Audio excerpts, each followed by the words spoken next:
welcome Rachel Garden and the Platform Party.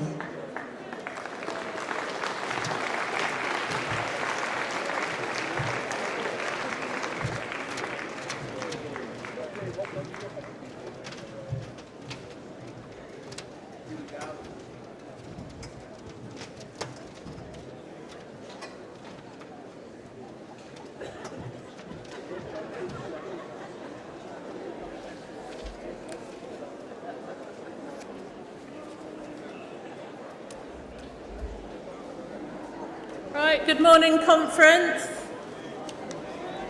Hope you've all had a very good evening and ready for another day of discussion and democracy. First time chair, so please be nice to me. I'm sure you will be. So first, to run through what we're doing today, we're going to begin by hearing Richard Leonard deliver the Scotland report, followed by debates on work, pension and equalities, and the economy, business and trade discussion, and of course, contribution from our Shadow Chancellor, John McDonnell.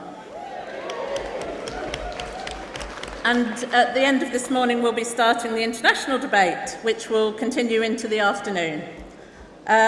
Next, a point for your information. The Labour Party is delighted to be partnering with Mental Health First Aid England for the first time this year to provide mental health first aid support to anyone attending the conference who may need it. So by making mental health first aid available in the same way as physical first aid here at our conference, we're giving practical expression to our strong belief in parity of esteem between mental health and physical health needs. Before we get to the main agenda, I've got an update on ballots, starting with yesterday's card votes. Is everybody ready? Card vote 29 carried. Card vote 30 was invalid as a vote had already been taken earlier in the day and the reference back was carried. Card vote 31 carried. Card vote 32 carried. Card vote 33 carried. Card vote 34 not carried. Card vote 35 not carried. Card vote 36, not carried. Card vote 37, not carried. Card vote 38, invalid as the reference back being voted on was a repetition of that of card vote 37. Card vote 39, not carried. Card vote 40, not carried. Card vote 41, not carried. Card vote 42, not carried. Card vote 43, not carried. And card vote 44, not carried. And the full details are in today's CAC report. The results of yesterday's ballots will be announced in a moment by the Chief Scrutineer. However, I need to draw your attention to two issues. First, due to an administrative error, an item was included on the ballot that shouldn't have been, and that ballot is therefore invalid. And secondly, an item that should have been on the ballot was missed, and this item will be scheduled to be voted on before the close of conference. And you can find all the details of that in the CAC report. So, conference, I now call on the Chief Scrutineer to deliver her report on the rest of the ballot.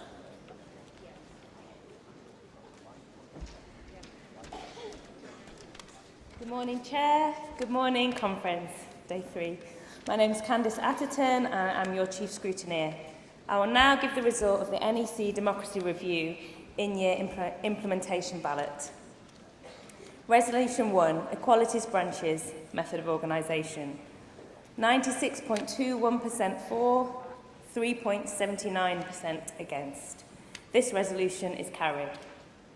Resolution 2, Rules for Regional Executive Committees and Regional Conferences.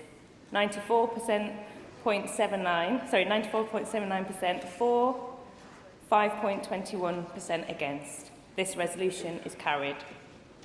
Resolution 3, Young Labour Structure and Method of Organisation. 95.88% for, 4.12% against. This is therefore carried. Resolution 4, job shares, 97% for and 3% against. This resolution is carried. Resolution 5, multiple constituency CLPs, 93.44 for and 6.56% against. This resolution is carried.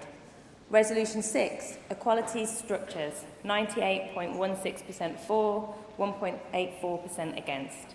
This resolution is carried.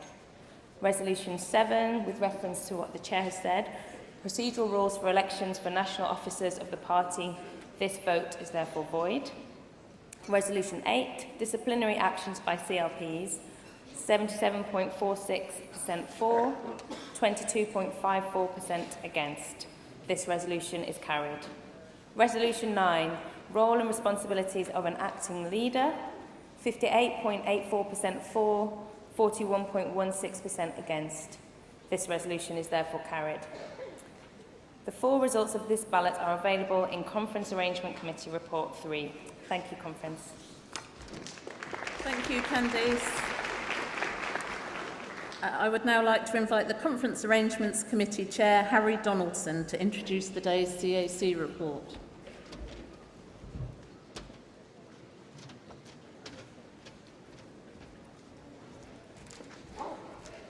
Thanks, Chair. Conference, formally presenting CAC 3.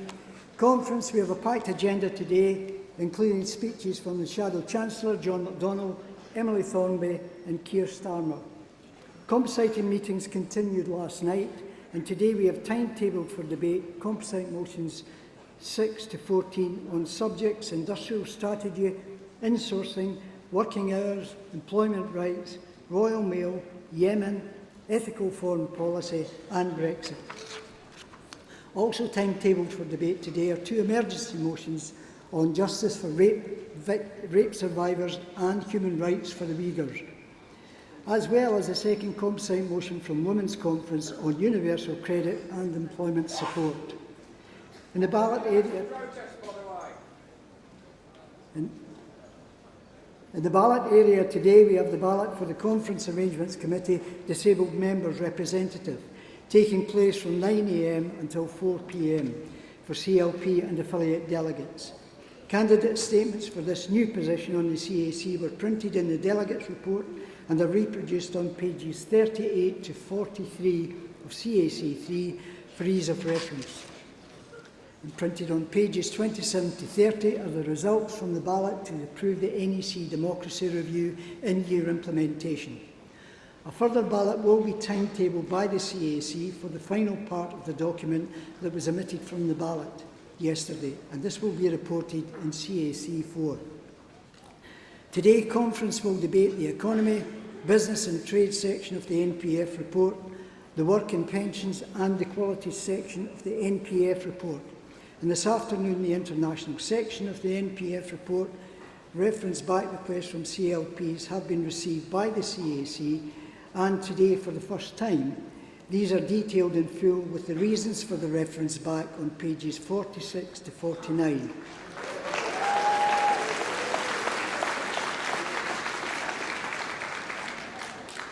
Conference votes are yet to be taken on reference backs moved yesterday afternoon, and so again, delegates will find full details on pages 43 to 46.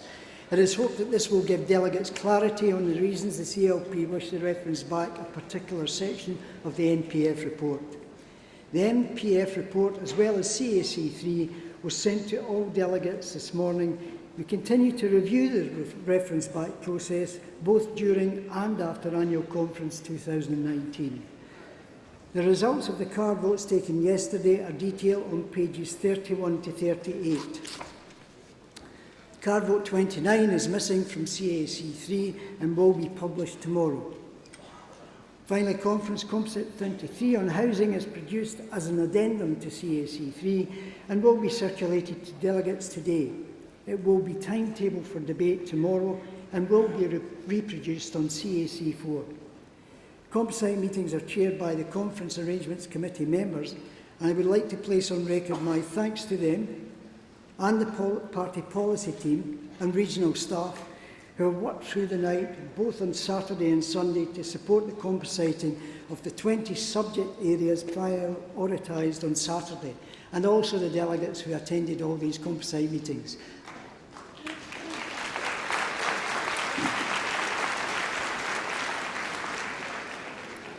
I hope delegates will excuse the fact that there's a missing T from the first word of Composite 13 on Brexit, trying to be very precise. Conference, I was approached on my way into conference this morning regarding the votes in Conference Hall, and I thought I'd try and clarify the position. Votes in the hall are a matter for the chairs of the conference sessions. It is in order to take the hand votes by the two sections of conference, as this is a convenient way for the chairs to see the balance of votes in the two equal sections of conference, CLPs and affiliated organisations. However, chairs are mindful that it would be best to avoid having to take these votes in parts, and it is not usually necessary, as there is normally a great deal of consensus. So chairs will no doubt try to avoid the need to take the votes in this way wherever possible. It is always important to remember that we are a united movement representing all of Britain's working people.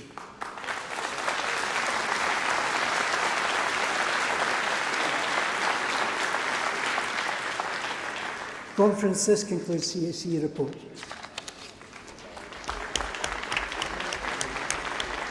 Thank you, Harry. I've seen quite a few hands already for questions and points on the Conference Arrangements Committee report. Can I remind delegates that they need to be very brief? We've got up to a minute, but it should only be up to, because there's clearly quite a lot of people who want to get in. So there's two people nearly in the back row in the far section. Yeah, one's waving, and there's one just a bit further along that in similar row.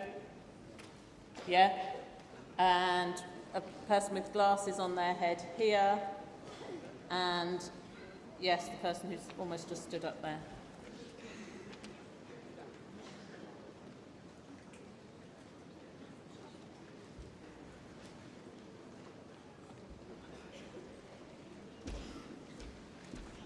Hello, Tom Barringer, Tottenham CLP, he and pronouns. I would like to move a reference back on pages 50 to 54 of CAC 3, specifically for two reasons. The first is the ordering of composite motions 16 and 17. As everyone who was in the compositing meeting, including Harry Donaldson, who was chairing it, knows, there were more CLPs and there were more affiliates who supported the motion that was eventually proposed by FBU. Norms and convention surely dictate that that motion is discussed first and the splinter motion is discussed afterwards. Secondly, there was a decision made by the compositing group, the FBU compositing group, to change the title of our motion to Labour's Socialist Green New Deal. That was the title that we agreed on. That was the title that was agreed on while Harry Donaldson was in the room. We would like to change the title to Labour's Socialist Green New Deal. So reorder and the name. Thank you.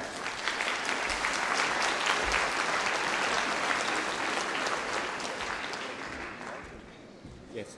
Point of order, Nottingham South. I'd like to come in on a bit further on what the comrade said.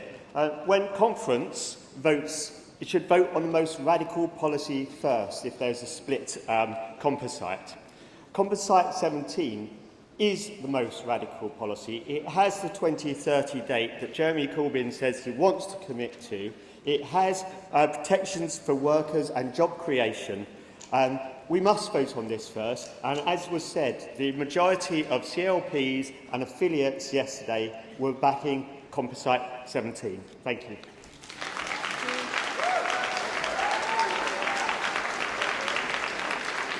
Lisa Perrott's, Oxford Western Abingdon. I want to speak on the same issue, which is, I think, composite, the composite on the Green New Deal. 17 should be, in the interest of democracy, should come before 16. And the reason is that there were hundreds of us in the room for 2 nights that actually managed to get number 17, which is the last speaker said is by far the most radical one, and more reflects the views across the nation of people who believe in the Green New Deal. than the splinter one, which was number 16. So please can number 17, which is Labour's Socialist Green New Deal, come first and 16 second, in the interest of democracy. Thank you.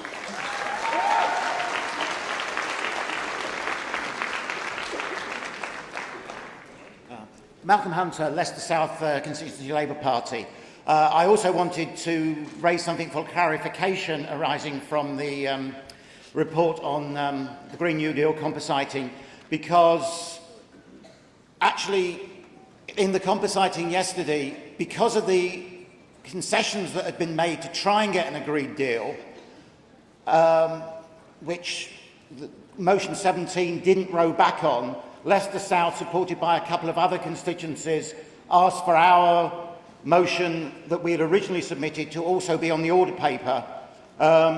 Now, I'm not clear whether it's not listed in the composites because it's just not a composite and has already been published, or whether the proposal is not to take it, because if the proposal is not to take our Leicester South motion, which tries to strengthen what is being proposed, then I would want to move reference back. Though I would say that we would still support motion 17 because there's a lot of good stuff in it. Your time's up.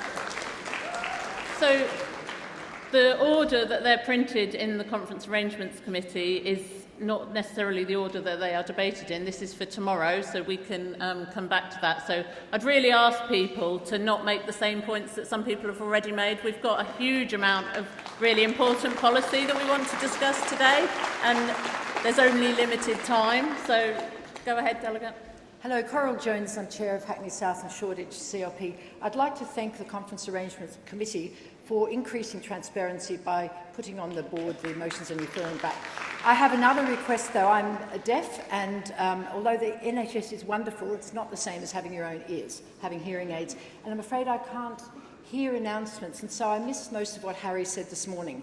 And I would really appreciate it if there were points of information, like what's going to happen next, if it could be put on these screens.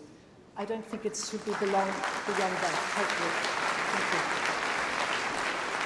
Thank you. I'll just take a few more people to come up while you come to the stage. That person there, and one in the yellow jacket, and person in the glasses at the end of the row. Yeah. But please do bear in mind we have a big debate day of policy ahead. Thank you. Go on. I'll be very quick. Ibrahim Ali, Tottenham CLP. I'd like to reference back the second paragraph on page 124, the section on ethical foreign policy and human rights. The idea that we are not actually taking this Modi seriously as a fascist, as a danger to the rights of Kashmiris to self-determine their own future, is egregious. I mean, I'll be arguing in the NPF report to establish an independent international commission to investigate the actual abuse of the Indian forces on Kashmiris who only want to live in freedom, with justice, and for them to determine their future. And as we've seen today, Modi, having spent time yesterday with Donald Trump, just tells everything you want to know about the man. So please reference back this second paragraph on page 124. Thank you. So the Conference Arrangements Committee is about what's going on at conference and the content. We don't need to discuss the actual policies in it at this point. Next delegate, please. Good morning, Conference. Thank you, Chair. My name is Dave Allen. I'm Chair of United Union's National Disabled Members Committee, representing over 100,000 disabled people at work. Chair and Harry, there was a bit of a horrendous situation at the lifts this morning. Could I ask Harry that the Conference Arrangements Committee looks at prioritising the lifts for people who have accessibility issues? And could I appeal to delegates? Delegates, please, I know people have hidden disabilities, but if you are able to use the stairs, please use them and leave the lifts for people who have accessibility issues. Thank you.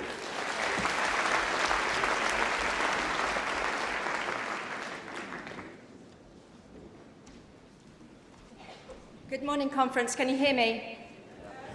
Conference Arrangements Committee, I'd like to make an appeal. We in this room are focused on serious matters, policy, and our manifesto going forward into the next election. Meanwhile, in Brighton, in my ward on Saturday night, there was a devastating fire that broke out in a block of flats just up the road from me.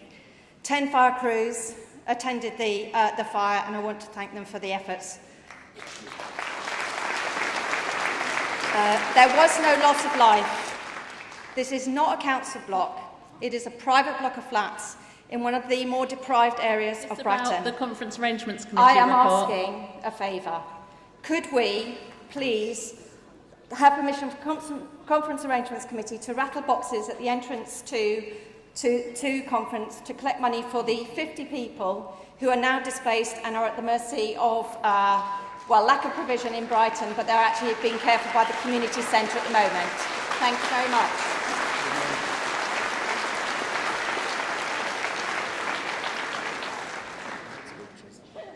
Take a final round of points if there are any, but just a reminder that the CAC is in session throughout the day to raise points with them directly. So is that someone waving at the back who's not sitting yet?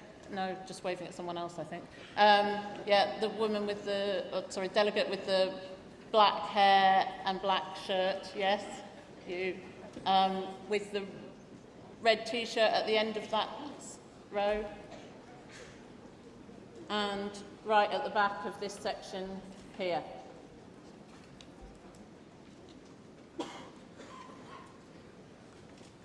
Hi, I'm Liz Hind. I'm delegate from Aylesbury CLP.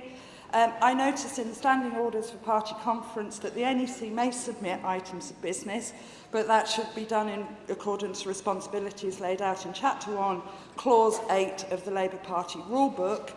That section of the Rule Book commits the NEC to maintaining a balanced partnership between all party stakeholders. Well, the party stakeholders and our delegates were all here assembled in the hall today. We should be allowed to have our debate on composite motions before listening to an NEC statement. This is the only chance party stakeholders have to get together and discuss what our position is, and that position should be established and heard before we get to the NEC statement, as it's laid out in the standing orders of the CAC Report 1.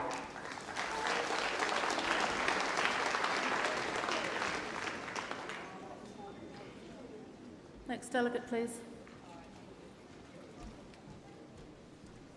Thank you. I'd like to second the delegate who just spoke and move reference back on the scheduling of the NEC statement before lunch, which should take place at the same time as the rest of the debate on Brexit. 90 CLPs have put forward motions on Brexit. We sat up all evening last night through compositing, and the NEC statement was put together in a completely undemocratic way, with no chance for members to debate it or amend it.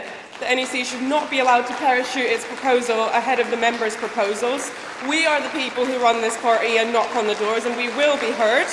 If the NEC wants to propose its own statement, that is fine, but it should do so along with the rest of us. Say no to this attempt to stitch up the agenda.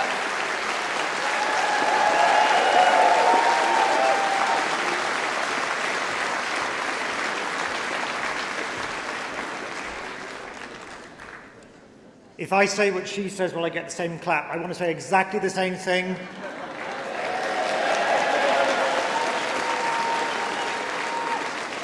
Hard-working delegates last night supporting different motions put forward two composites, 13 and 14. They deserve to be heard today, this afternoon. If the NEC have got something to say, they should say it then. Okay, I'm now going to ask Harry Donaldson to reply to the points that have been raised. Harry. Okay, go on then.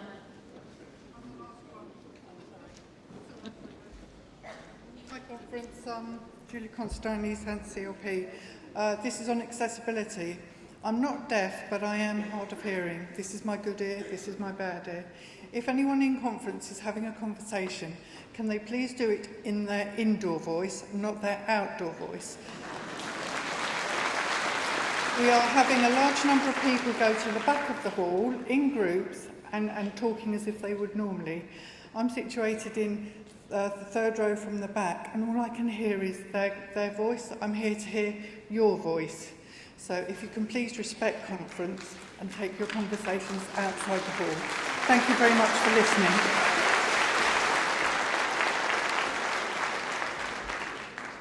Thank you. I will take Harry now.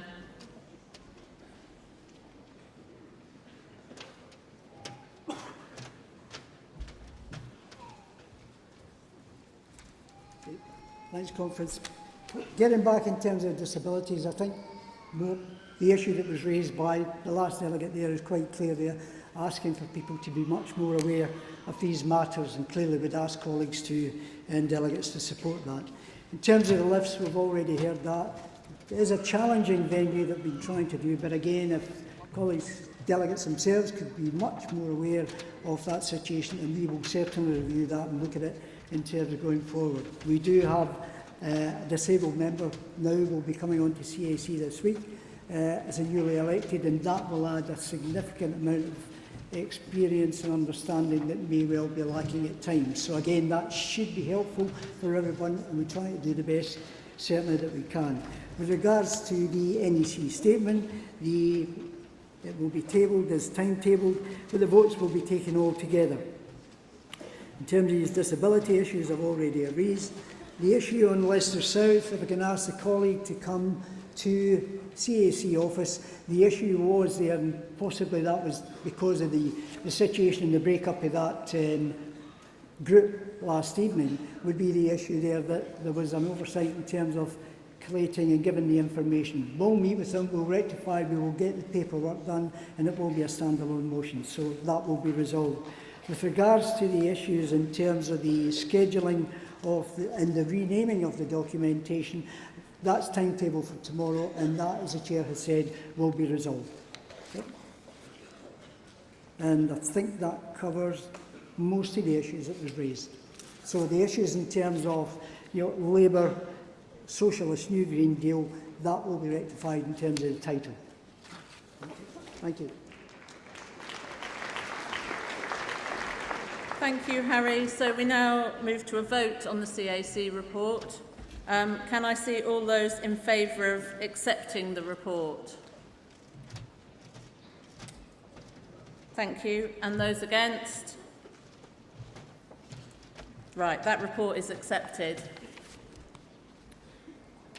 We move on. Conference. The first speaker of the day is our good friend Richard Leonard, leader of the Scottish Labour Party.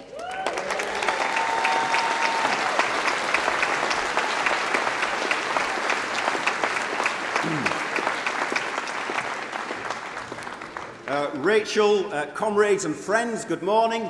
I bring you greetings from the Scottish Labour Party. This conference is one of the most important in our entire history. With a general election imminent, this conference could be a turning point. And it is up to us, because we will only win the forthcoming general election if we stay rooted in our enduring values of democracy and of socialism. If we articulate a positive vision of change for the future, and if we all get 100% behind Jeremy Corbyn's leadership,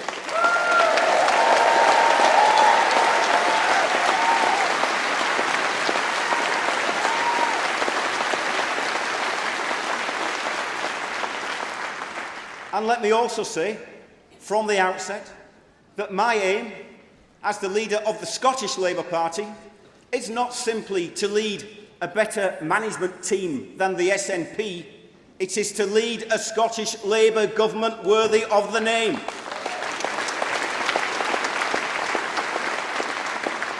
And it is to go forward, winning Scotland back to Labour, because, make no mistake, that is the only way to deliver a Labour government. That is the only way, by electing Scottish Labour MPs, because, for the avoidance of doubt, there is no shortcut to a Jeremy Corbyn government through the SNP.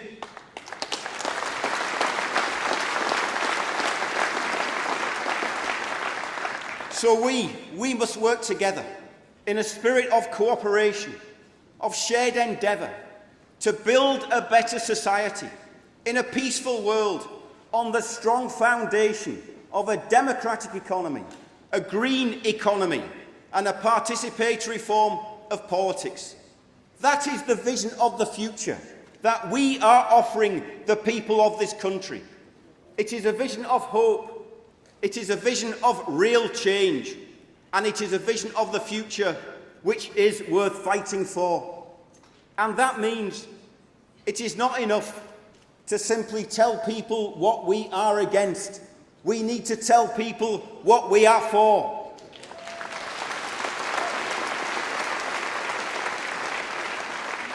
And we need to stick to the message of investment over cuts, the message of a green industrial revolution to transform our economy, the message that only Labour can stop a no-deal Brexit and can deliver a public vote.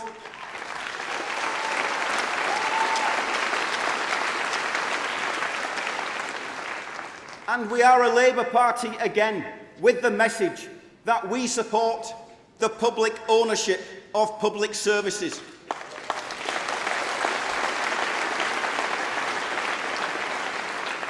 Because the shareholder dividend and the profit motive should never have had any place in our National Health Service, and it should have no place.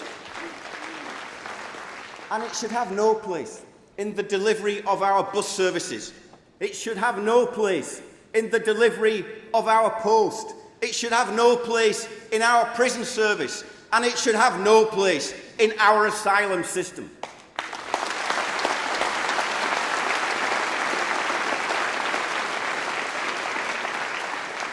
And it should have no place in our railways either, which is why I am today announcing that the Scottish Labour Party will force a vote in the Scottish Parliament as early as next week to end the Abellio franchise of ScotRail.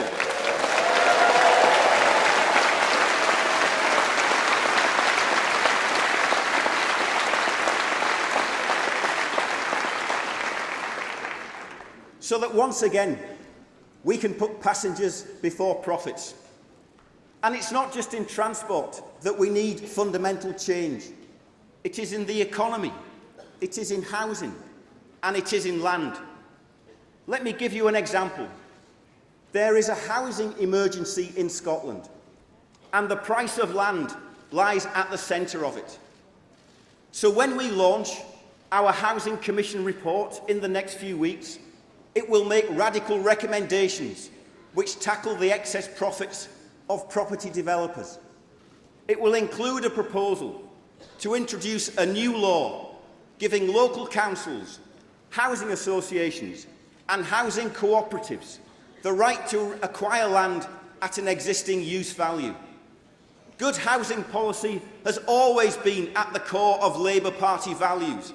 It is where we came from, and under the Scottish Labour government that I lead, housing will become a national priority again.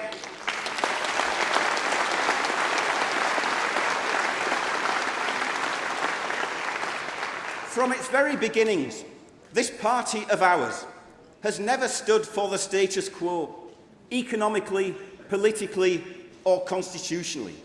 We delivered the Scottish Parliament, we delivered the Welsh Assembly, but the UK remains too centralised, which is why the time has come for radical reform again. And that's not just the view from Glasgow or Inverness, it's the view from Manchester and Leeds, and it's the view from Cardiff too. And if Brexit is showing us anything, it is that the British Constitution is creaking, it is out of date, and it is time for democratic renewal.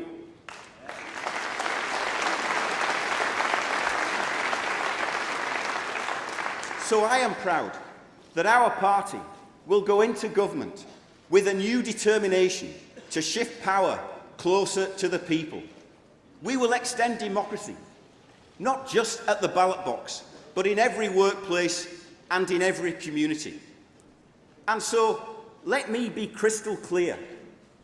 This democratic renewal, this redistribution of power that we seek, this is not simply about parliaments and the members elected to them. It's about strong local government. It's about redressing the imbalances of power in society, the imbalance of power between tenant and landlord, between worker and owner, between citizen and state, and between women and men.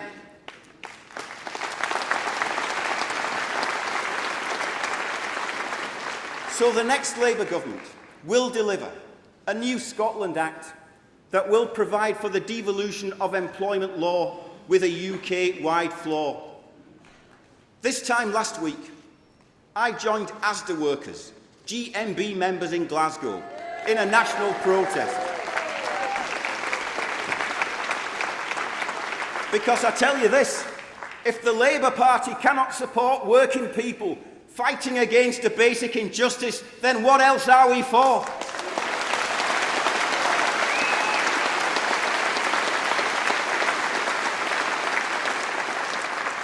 These workers, most of them women, all of them with years of service, are facing the sack. Facing the sack if they do not sign a new contract which cuts their terms and conditions. So if we do nothing else, we should change the law to once and for all end this kind of bullying of workers by an employer.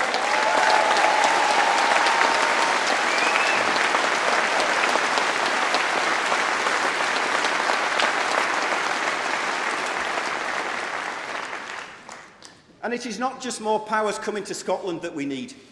It is a fundamental rebuilding of the broken British state that is required.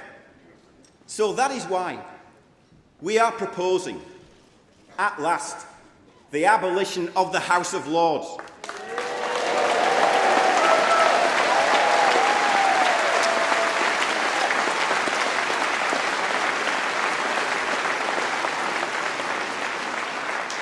I believe that its replacement with an elected Senate of the nations and regions built on a federal settlement would begin the process of reshaping our whole political system.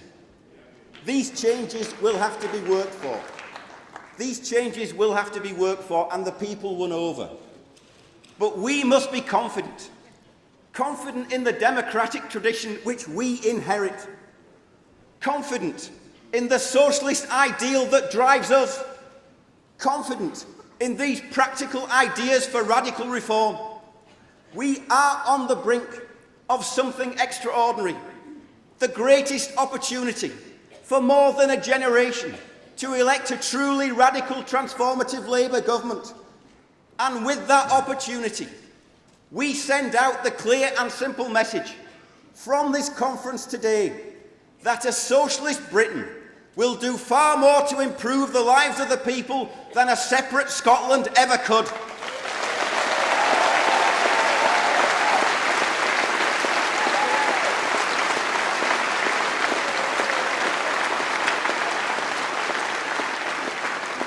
So let's hold our nerve. Let's keep our faith. Let's put in the hours, the hard work that is needed, because a Labour government is within our grasp. Let's go out and win it. Thank you.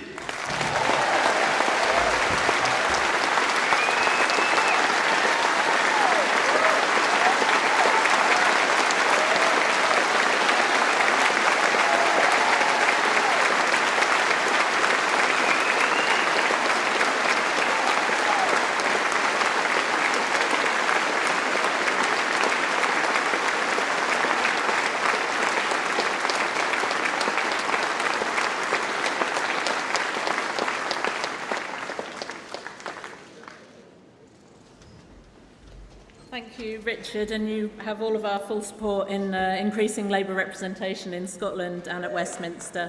Conference, we now move to the work, pension and equalities debate. As we did yesterday, we'll begin by taking references back. We have been notified of 6 references back of the Work, Pensions and Equalities Policy Commission report. These are all from Brighton Pavilion. If anyone wishes to move a reference back from the floor, you will need to clearly specify which page number and section you are referencing back. And just a reminder from yesterday, the effect of the reference back is to refer back the section you have identified to the relevant policy commission for further consideration. Can I ask now if anyone,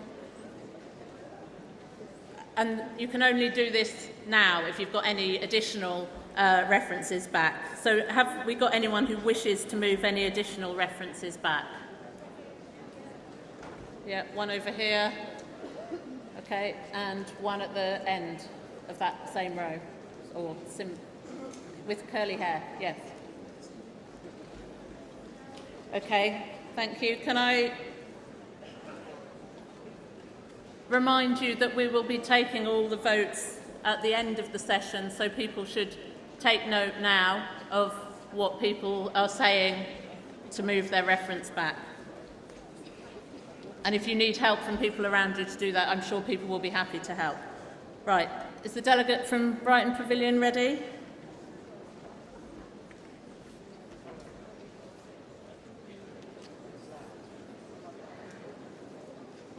Ready, that's fine too. Okay. To be very clear about which section you're referring back.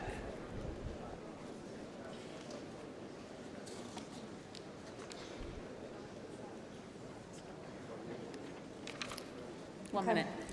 Good morning, Conference. My name is Mandy Clare. I'm a councillor from Eddisbury CLP in Cheshire.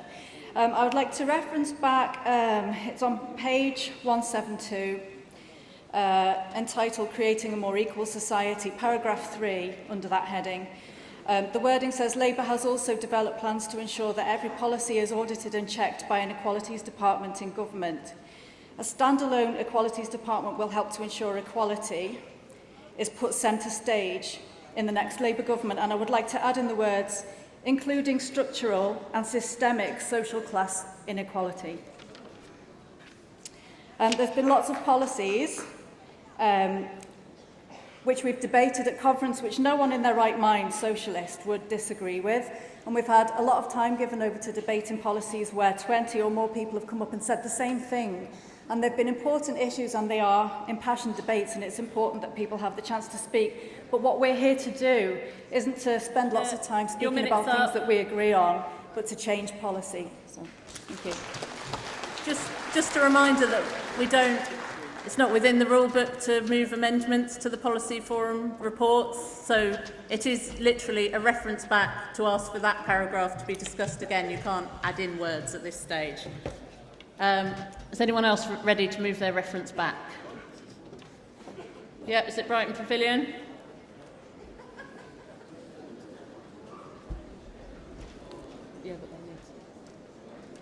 Katie McMurray from Brighton Pavilion. You've got 3 minutes between you, yeah? Yes. Thank you. We've got several sections to reference back in the work pension equality. First of all, I'd like to refer to page 172, 170 and 158. I won't waste your time, so we spent a lot of time on this, and the references back are now detailed in the CAC report, so hopefully you can reference those.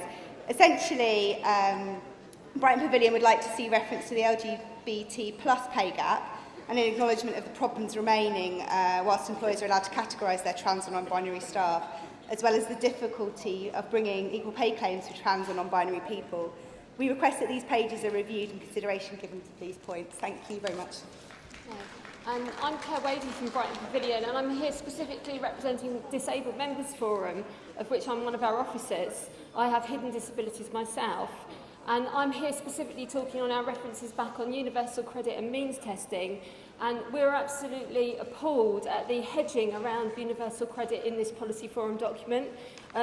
Disabled people around the country are really terrified about universal credit, and disabled people have been so reassured by the statements by John McDonnell to say that Labour will scrap universal credit, and we don't need our Policy Forum document going back on that, where it's got language like universal credit cannot continue in its current form, or it talks about rebranding universal credit. We need to get rid of universal credit, and that's why we've referenced back this document. And I've only got a few minutes. Also, if I can just talk about means testing, we don't need to be talking about means testing or a means-tested approach in a Labour Party policy document. Means testing is completely and utterly wrong. I don't think I need to explain that to a Labour Party audience, but apparently we need to explain it to members of our National Policy Forum. As my colleague said, these are all documented now. Our cases are documented in pages, it's around about pages 46 to 48 of your CAC 3 report. Please read those. Those are our statements. We actually did not refer back complete paragraphs. We refer back specific sentences. So if you think the whole paragraph is quite good, our references back are very specific on very specific points of those sentences. We're not out there. We are just wanting to refer back and make the Policy Forum look again and keep what the Policy Forum says in line with Labour Party policy and not weakening it or mitigating it. And actually, I've just seen that I've actually got a little bit of extra time left. So I would just add that in terms of what Katie was saying about trans and non-binary people, one of our references back here is talking about gender pay gap legislation, and that if you want to bring a case, you have to be a man or a woman. Now, if you're in transition or if you're a non-binary person, you have to then go to that and say you're a man or a woman, which I'd like people to consider could be extremely difficult or extremely demeaning for someone who's in transition, or in particularly for someone who's non-binary.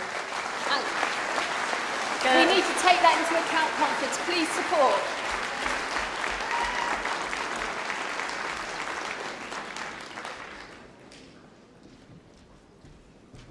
Good morning, Conference. Kim Johnson, Liverpool Riverside, CLP. I am a new delegate and I probably got this wrong, but I wanted to refer you to page 157 of this document in the first paragraph that says the Work, Pensions and Equality Policy Commission is charged with developing Labour's policy on social security, poverty and equalities. And my concern is that there's very little or nothing in this policy document that refers to race inequality and the problems that black people have in this country. And I'd also like to say that we need to look at the commissions and the people that are involved in these different policy documents to make sure that there is great representation from all of the equality groups so their voices and their concerns are heard in all aspects of this policy document. So I've probably not done it right, but I just wanted to raise my issues and concerns about this in terms of race equality. Thank you.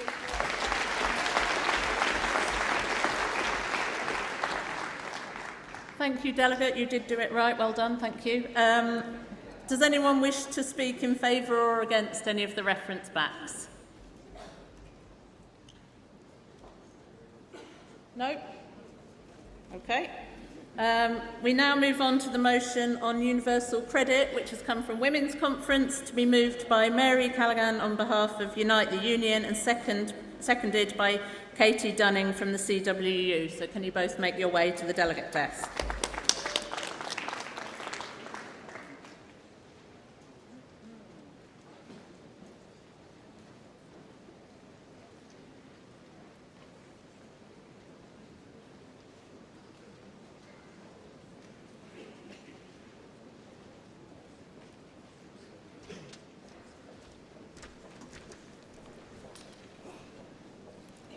Morning, Chair, Conference. My name is Mary Callaghan.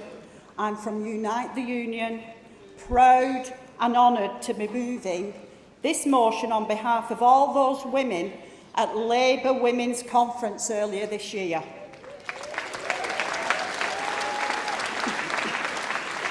Delegates, we heard incredibly powerful and heartbreaking speeches made by our women members, recounting their direct experience of the long wait for care, the very low pay and poor conditions of care workers, the horrifying experiences of universal credit and the destruction it has had on our lives and the lives of our loved ones.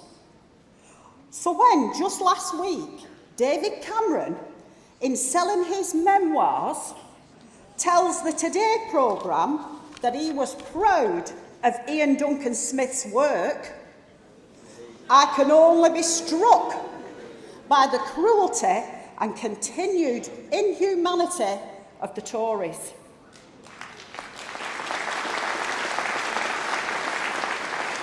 But conference, so much of the debate at Women's Conference, and why I am proud to be moving this motion, is that it was not just about despair. It was also about Labour's solutions. The commitments to transforming the very structure of our economy, to put women and equality at the heart of our society, rather than tinker around the edges, is what my union and what I, as a worker, a Unite rep in a food factory and a Labour activist, have fought so hard for decades to achieve. When Laura Pidcock spoke at TUC about what Labour would do in government to strengthen trade union and employment rights, to bring about a change of power in our workplaces, creating sectorial collective bargaining, and to bring in statutory rights for equality reps, Laura spoke about how it would change the lives of tens of millions of workers for the better. The low-paid care worker with the poor conditions we heard about at the Women's Conference would be properly valued. By ending austerity and rebuilding our public services, by having a social security system that enables, rather than punishes, like universal credit does, by putting equality at the heart, rather than as an afterthought, we can end and bring about real change. But to do that, we need to unite, fight, and win a Jeremy Corbyn-led Labour government. And I believe we can, and we will. Amen.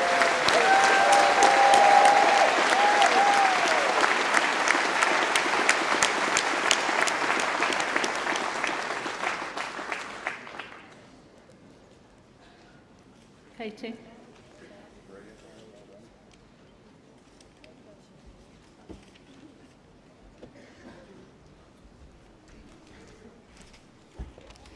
Katie Dunning, CWU, speaking on behalf of the Labour Women's Conference. As Mary indicated, this motion came from the first ever standalone Women's Conference. Everyone at that conference walked away feeling very united and optimistic. We fought long and hard for a standalone Women's Conference, and it's vital that that continues in the future.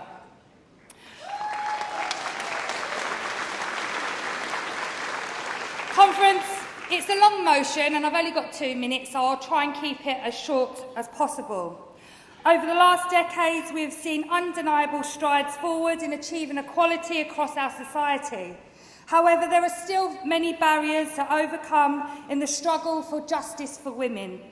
Nowhere is clearer than in regards to the gender pay gap that exists across our economy. We cannot stick with the status quo. We cannot afford to wait until 2073 for the closure of that gender pay gap to materialise, and equally, we cannot allow employers to hide behind simply looking after the minority of women at senior management level and those that are members of boards. Conference, our party has a track record when it comes to fighting for inequality and overcoming injustices. Labour brought in the Equal Pay Act, the Sexual Discrimination Act, the Equality Act, the Minimum Wage, and introduced Sure Start. And we welcome Angela Rayner's pledge yesterday to reintroduce Sure Start Plus.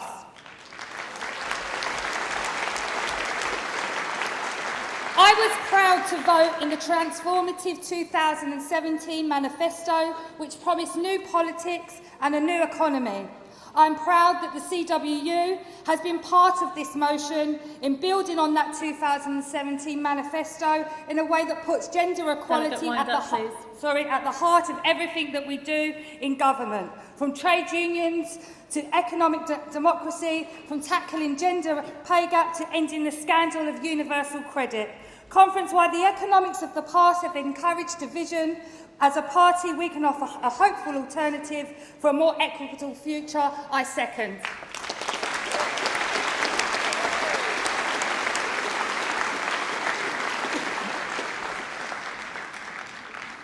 Conference, I'll take some speakers in a few moments, but first we are going to consider an emergency motion on justice for rape survivors from Taunton Deane CLP.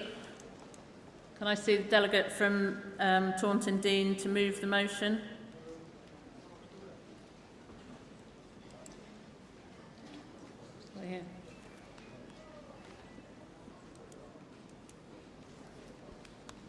Are Taunton Deane here? Okay, we'll come back to that and take some speakers from in the debate. Can I see three to start with? So there's one there, yes, and the accessibility steward at the back, and person in the stripy top down at the front here.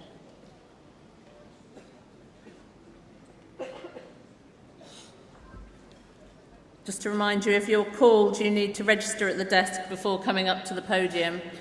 And I really want to get in as many speakers as possible, so I'm going to try and be quite strict and ask you to stick to the 3 minutes, because, you know, a lot of people have a lot to say on this. It's a really important issue.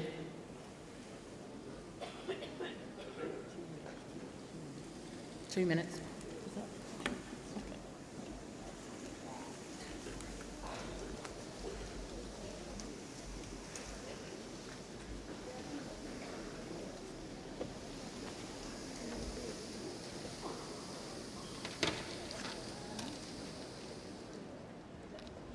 Comrades, good morning. I'm Fran Springfield from Postal CLP, and I'm also the co-chair of Disability Labour. Quick service announcement. We also are providing mental health first aid services in conference, especially for disabled delegates. Do go to our store if people need that level of support. Thank you.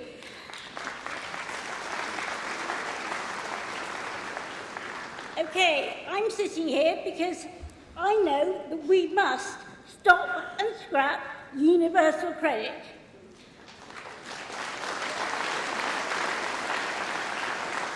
It is the only way to change the current punitive benefit system. I don't want to see any longer people having to choose between heating and eating or losing their homes because they cannot get their benefit payments on time. Nothing of that is acceptable within this society or indeed in a Labour government. That is why we have to stop and scrap. Disability Labour have actually been working really hard for the last 6 months, designing a new compassionate benefit system, which would have questionnaires which actually look at what would help disabled people either to get into work or to become more independent, but actually to live our lives as we want to do. We should have assistance to eat and drink and to eat nutritious meals. We should have personal care which enables us to go out of our front doors looking smart and reasonable. We should have support to do simple things like access adult education if we want to do so, or heaven forbid, actually do some disability campaigning.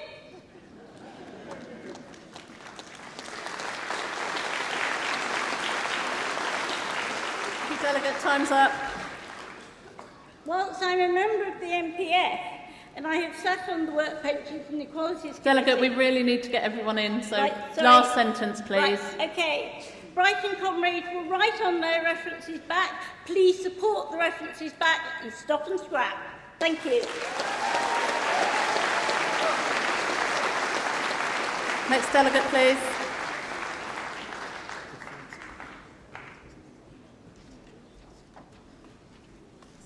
Good morning, comrades. My name's Denai Savidu, and I'm from Stroud District CLP. This is my first general conference, but I spoke in support of this motion at Women's Conference in Telford. I spoke about my experience as a lone parent and about using a food bank to feed my toddler. We actually had a delivery because I didn't have enough money to get the bus to the food bank. Our welfare state used to be a safety net for vulnerable people, but due to years of vicious Tory cuts, it has been turned into a trap of pain, suffering and humiliation.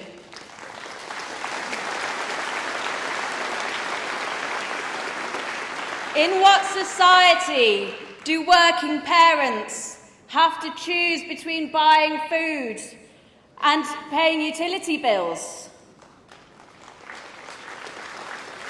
In what society do terminally ill people get declared fit to work?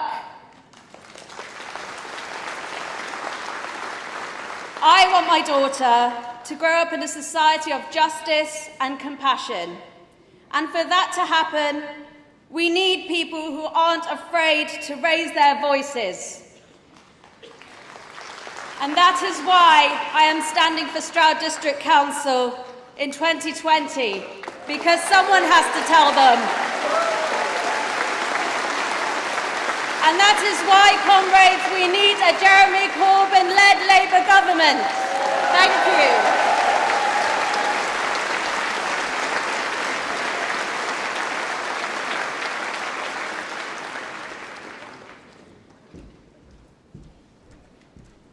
Good morning, conference.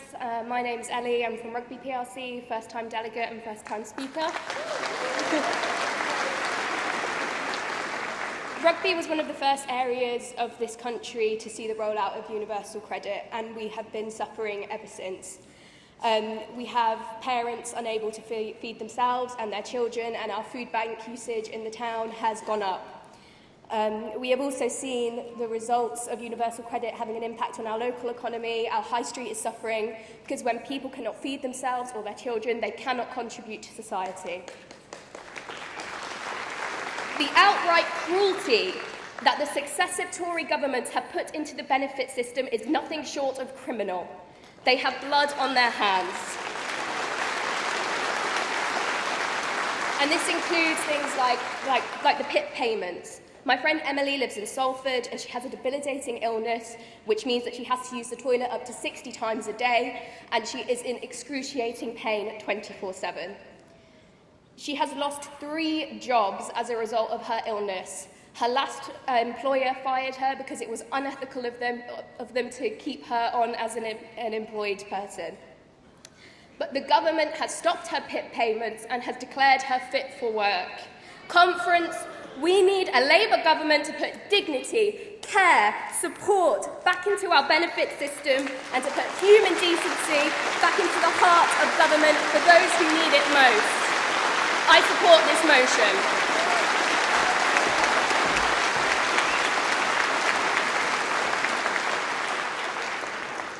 So we now have Taunton Dean ready to move. I'm going to just choose 3 more people who can be coming to the front while Taunton Dean get ready to move. There's a person right over there with a red shirt, yeah.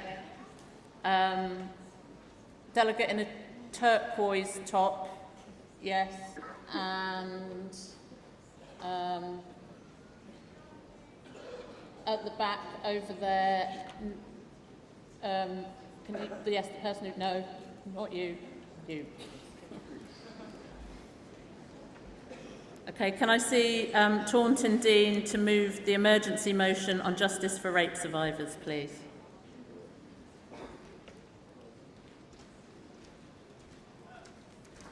Hello, conference. My name is Lisa Martin and I'm from the Taunton Dean CLP. I'm a first-time delegate, first-time speaker, and I'm also standing here as a rape survivor.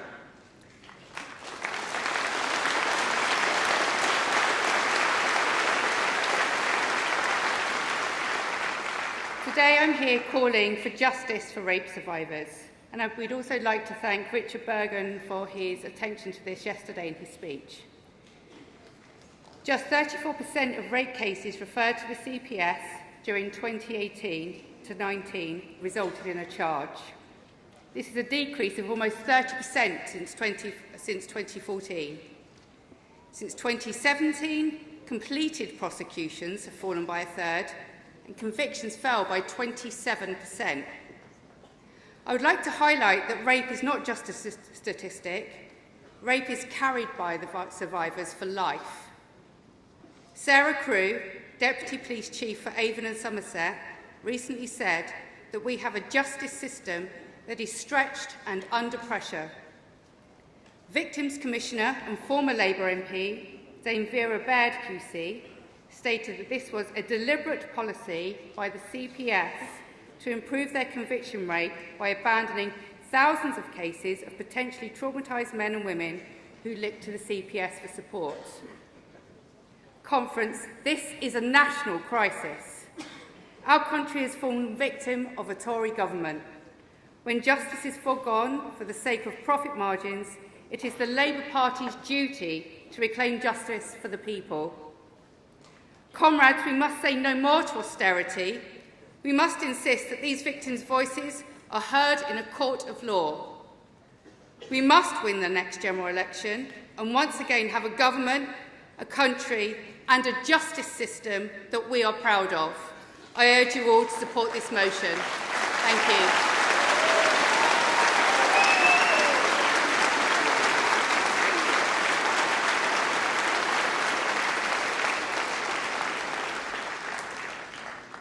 Can I see someone to second the motion from the floor? If anyone's willing to do that?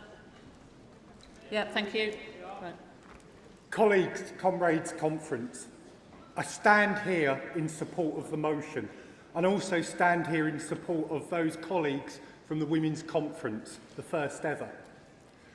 I represent Great Yarmouth as a county and borough councillor, and for the last 3 years I've seen some of the most appalling experiences of poverty that have been forced upon a community by cruel Tory administration. I've seen lives decimated. I have had people come to my door begging for food because of a 7-week wait on money in order to keep their children and themselves alive. Now, if that is an indication of Tory consideration, I want shot of it. I want rid of universal credit and every aspect of its malicious, cruel, unfeeling, systematic torture to people that have got nothing to be ashamed of apart from the fact that they've been put in a position of never-ending poverty. And when you get to a stage of life where you consider that the best option is possibly suicide, like again people have told me that they've been resorted to, then you know that we have got to support this motion. We have got to support those prospective candidates that want to oust those Tory administrators of crime, of cruelty, and we've got to stand up for a government of Labour representatives that are going to make the change that our country is crying out for. I say, please understand what people are experiencing. Please support this motion, and please let's make the change for the good of our country. Thank you.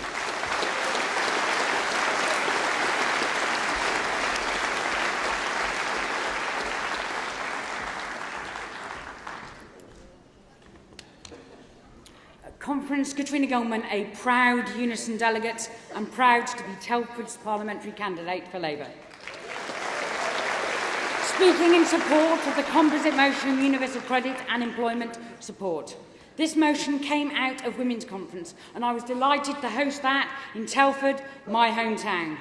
When even the UN identifies such a gender dimension to welfare reforms in the UK that it means, and I quote, if you got a group of misogynists in a room and said, how can we make this system work for men and not for women? They would not have come up with too many ideas that are not in place. Universal credit causes absolute poverty for women and their families. We have lone parents, 90% of whom are women, losing as much as £2,000 a year. Women in abusive relationships made financially dependent on their abuser because universal credit is paid into a single account. I've seen in my own constituency the terrible impact of this destructive policy. We all agree that universal credit is this, and that it is not a credit but a cruelty. Not a universal cruelty, though. The spiteful and regressive regime is forced on the most vulnerable people in our society. Women, BME women, disabled women have borne the brunt of this cruel government's austerity. Because of this, Labour has already challenged the government to tackle the 10 biggest failings of this universal credit. And when we kick this government out, we must implement them. Richard Burton set out yesterday that we will repeal cuts to the legal aid system, which impact heavily on women in violent and coercive relationships. But conference, that's not enough. We must commit to scrap universal credit. But we need to do this carefully. We cannot leave the victims of universal credit in a rolling limbo, the same as the cruel Tory government has left them in for years. This is why this motion urges for a redesign of benefits, in consultation with recipients, workers, trade unions and women's organisations. We must replace universal credit with a progressive benefit system that promotes equality, combats the cause of poverty, abolishes punitive sanctions and eradicates the need for food banks. Thank you.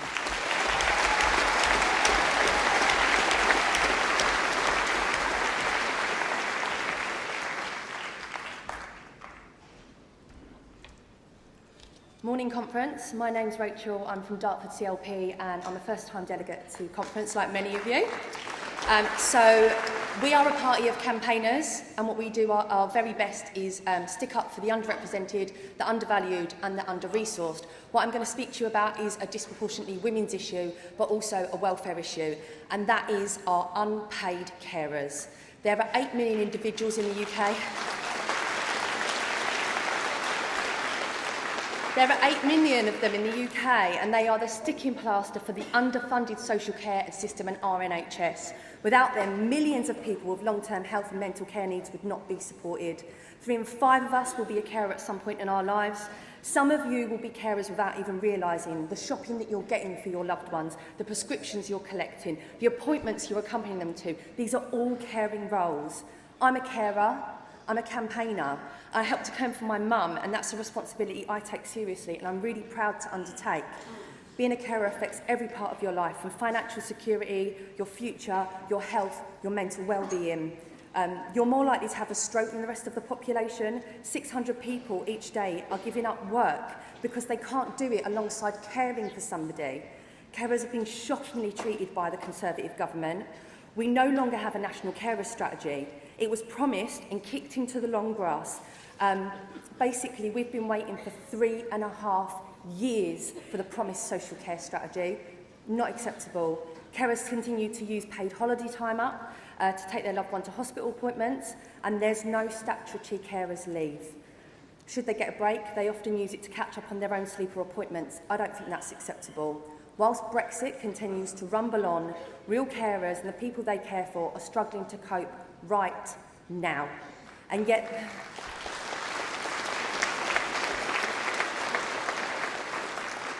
they provide the equivalent of £132 billion. Delegate, your time's up. Can you give us your last sorry. sentence, please? So that's essentially it. They provide the equivalent of £132 billion of input to the economy annually. I support the motion and thank you so much. Thank you.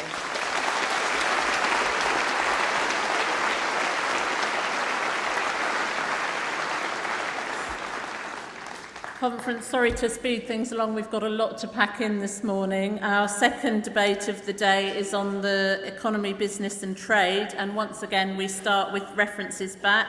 And we only have one from Brighton Pavilion in this session.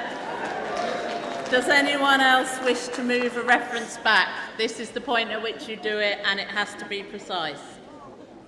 No? Brighton Pavilion, then, to move your reference back, and as mentioned earlier, these are detailed in the CAC report today.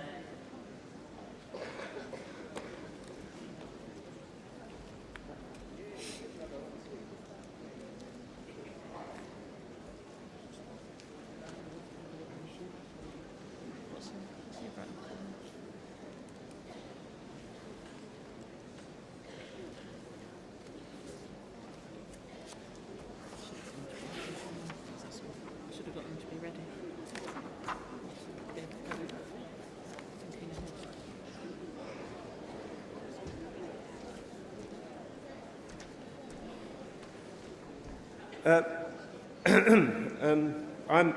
Lewis Crennet from Brighton Pavilion, moving a reference back on page 44, the third of the 4 paragraphs. Labour Party policy is to repeal the anti-trade union laws. The 2017 conference voted for it, and repealing of the 2016 Trade Union Act was in the manifesto. I was therefore really surprised not to find it in this policy document on the economy, and that's why I'm referencing back.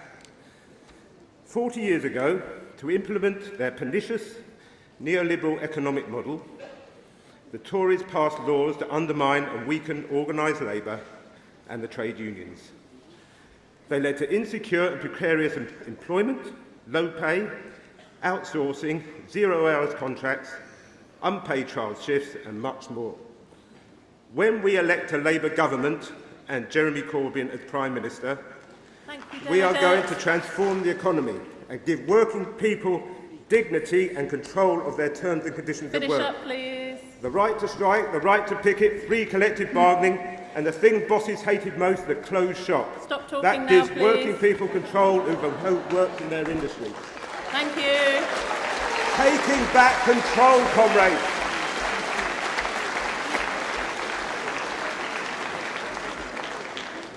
Thank you, Delegate. Thank you, Conference. We now move to our composite motions. Oh, okay. Sorry, we need to take any speeches in favour or against the reference back, if anyone has one, before we can move to the composites. Nope. Okay. No. We move to our composite motions. So the first is composite 6 on industrial strategy. That's going to be moved by Unite the Union, seconded by ASLEF. And if other delegates who are moving and seconding composites could start thinking about being in the right place at the right time, that would be also useful. Thank you.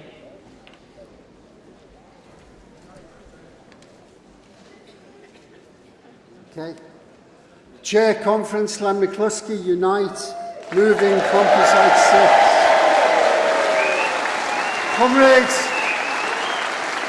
Comrades, 4 years ago, something special happened, and it has changed British politics forever. A decent man, a genuine socialist, was elected as leader of our Labour Party. And my union has sought to support Jeremy Corbyn ever since, because it is only a Jeremy Corbyn-led government that gives us hope. Only his radical vision can lead to the irreversible shift in power to working people that we desperately need. It's sometimes been a tough fight against those without and those within our party who reject that vision. But we have got this far, comrades. We've got this far because of our unity, and because our new agenda reflects the common sense of our times. We have an emerging generation that has only known austerity. Austerity thrust on us by the Tories and the Liberal Democrat partners. Joe Swinson doesn't like Jeremy, and the Labour Party apparently. Well, the feeling's mutual.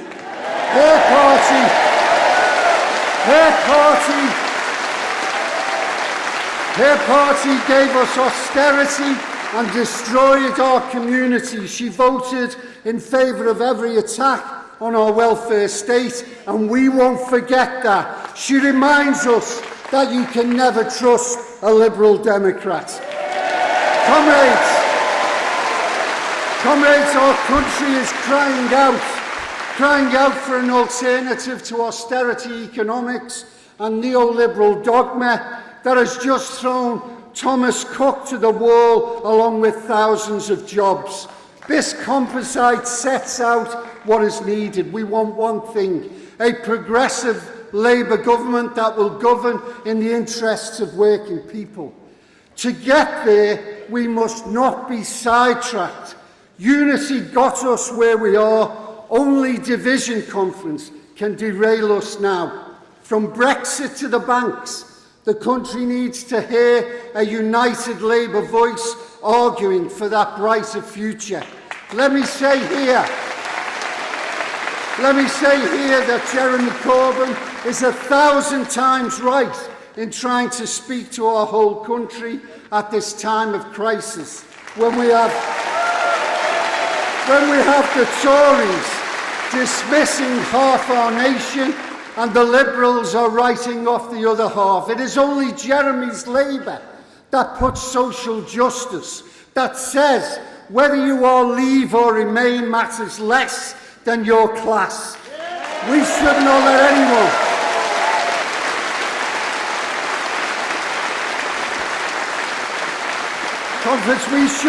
let anyone we should not let anyone define us or divide us as Leavers or Remainers. What defines us is that we are socialists, and our vision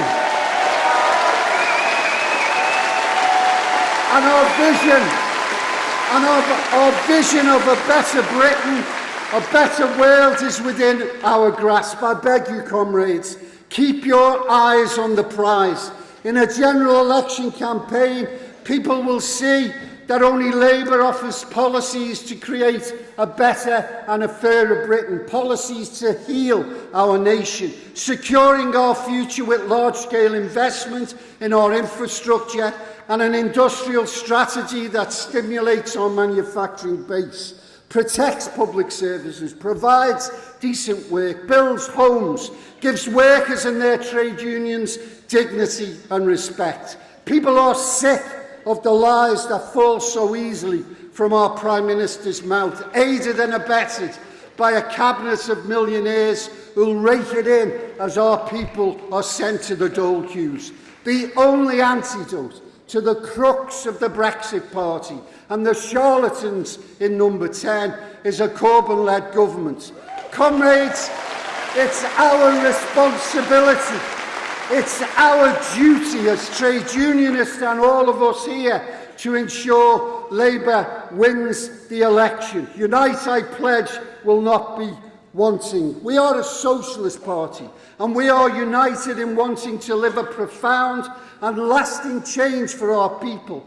I'll end on this. There's only one door to number 10, comrades, and we can only go through it if we go through it together. I implore you, please give Jeremy the support he needs later so that Prime Minister Corbyn can lead us to a bright new dawn.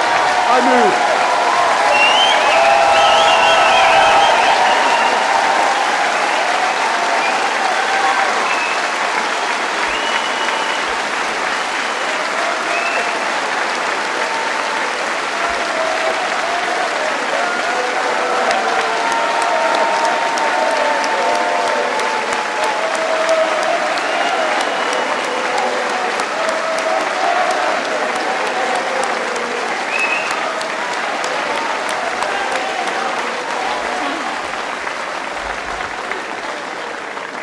Thank you, Delegate. As left to second the motion.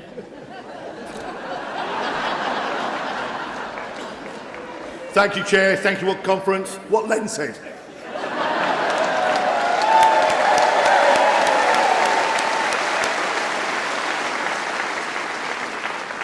And while we're talking about industrial strategy, can I thank Richard Leonard for promising to take our railways of Scotland back into national ownership. Thank you, Richard.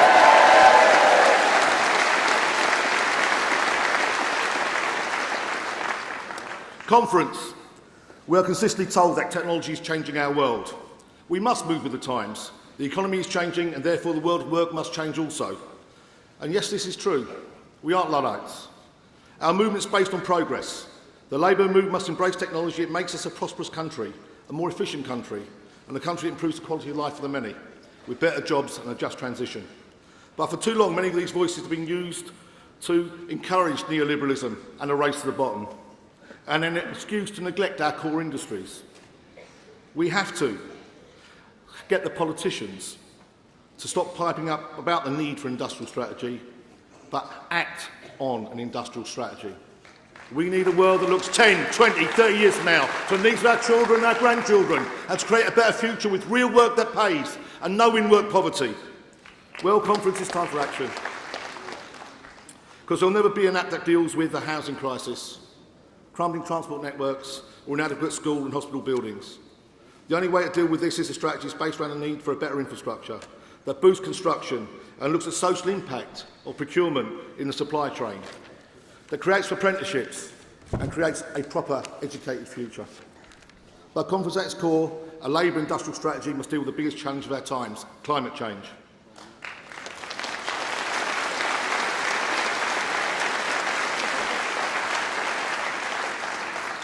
We must electrify our railways and have a properly integrated multimodal transport system, build housing that's designed to produce less carbon and is affordable, make sure our schools, hospitals and public buildings are energy efficient. But at the core of this, trade union voices must be central to this strategy. And whilst I'm here, trade union voices must also be central to our party. Our party was established on the voice of organised labour. The clue is in the name. Trade unions create the party, and comrades, if the collective voices of train drivers, nurses, school support staff, postal workers, firefighters, shop workers diminished, this party will no longer be worthy of its name. So we must work together.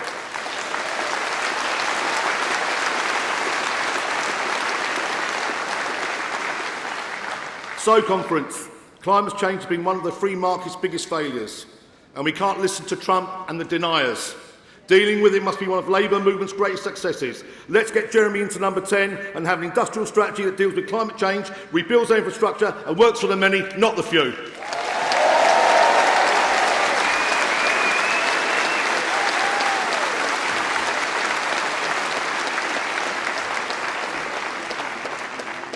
The next motion is Composite 7 on insourcing, and that's to be moved by unison.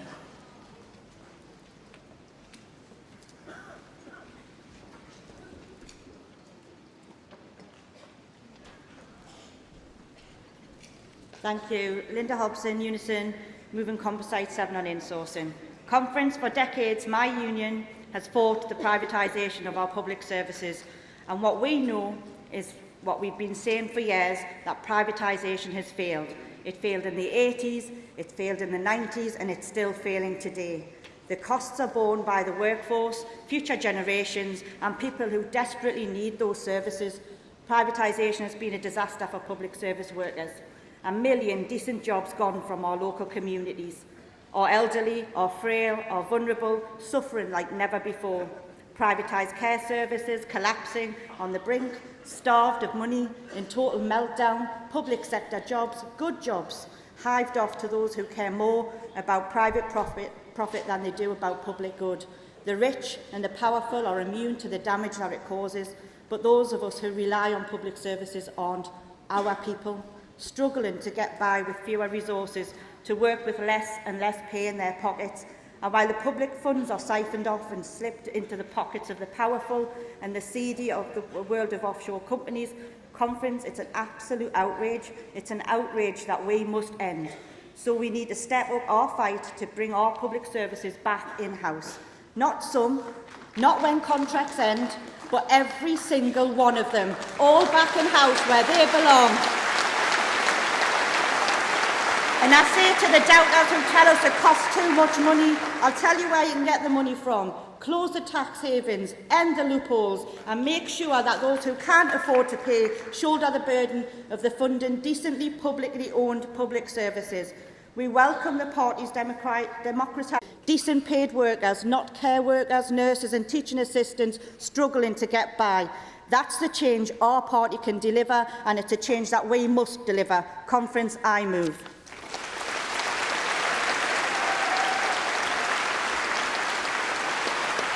Can I see GMB to second?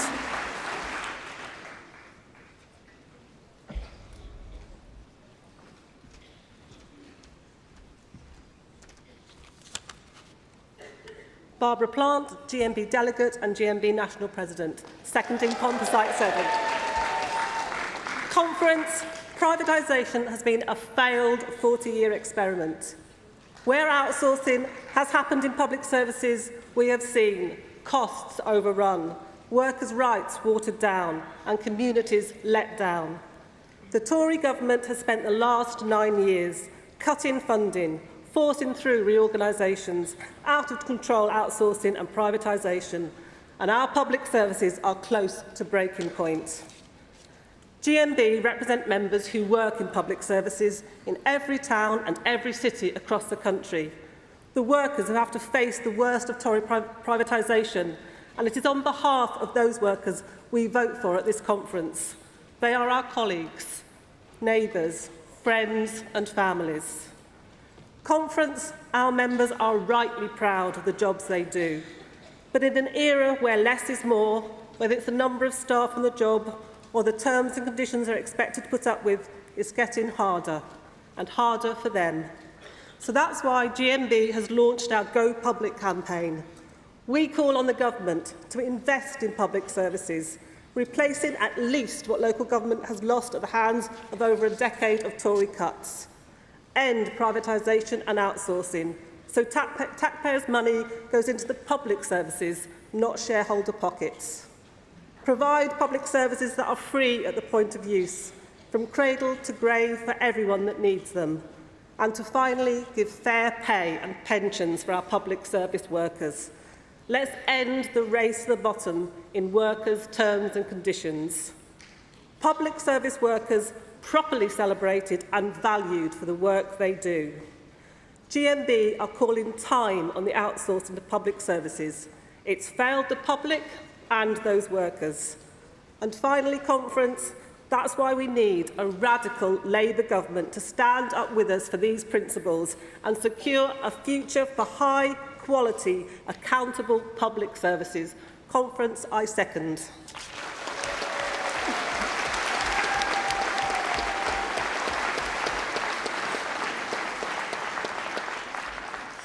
Composite 8, working hours, to be moved by GMB.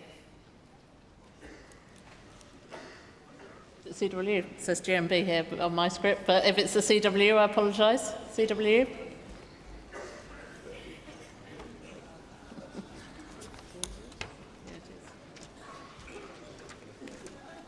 Timid of being happy.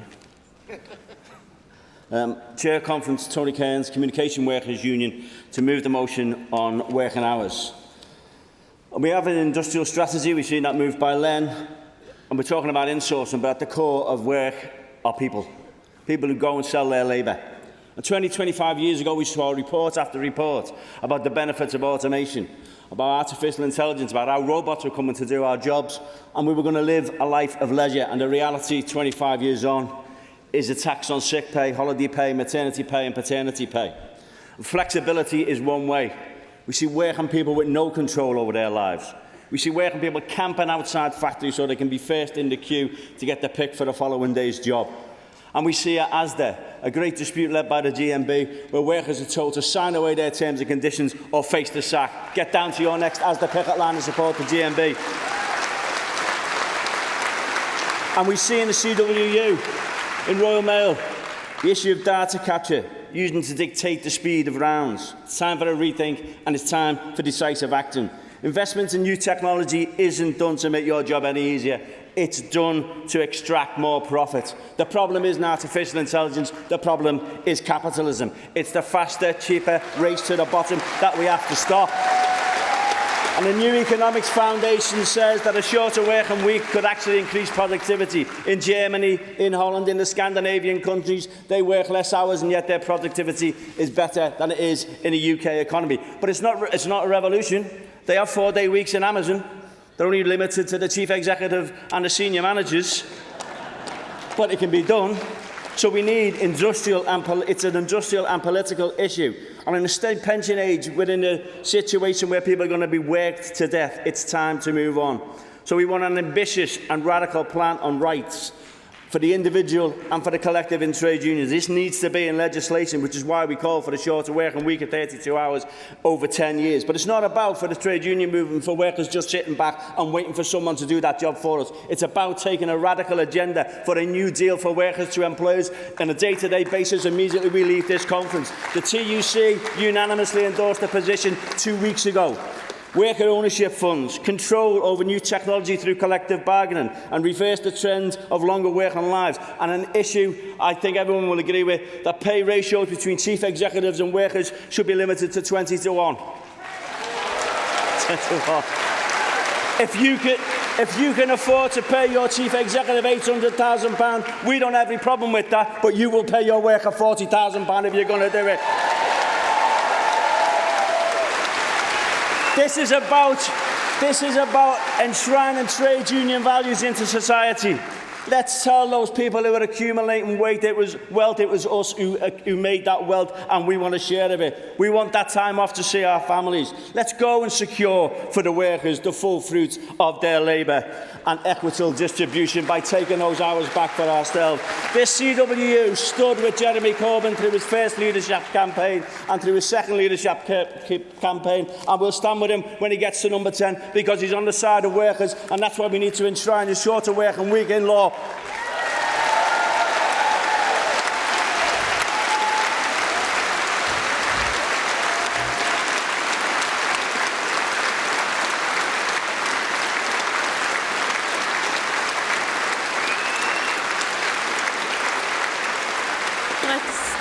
Can I see Person Kinross to second, please?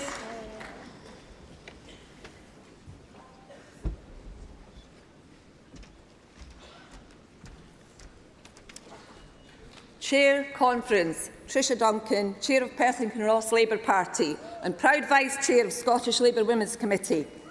I am delighted to be here today representing my CLP and to be supporting CWU in seconding our motion on a 4-day week. And I say a shorter working week with no loss of pay is long overdue. Comrades, I can remember as a young trade union member of CPSA being involved in a discussion on a 4-day week with no loss of pay over 30 years ago. And it is somewhat ironic that we still today have not moved on in that direction. Conference, the Labour and trade union movement fought for 2-day weekends and limits on long hours of work, and the realisation of the 4-day week must be our next challenge. So I call for a new beginning for UK workers, with the Labour Party and trade unions leading the way. And I envisage an exciting chapter ahead where we are united in calling for a 4-day week and implementing the changes necessary.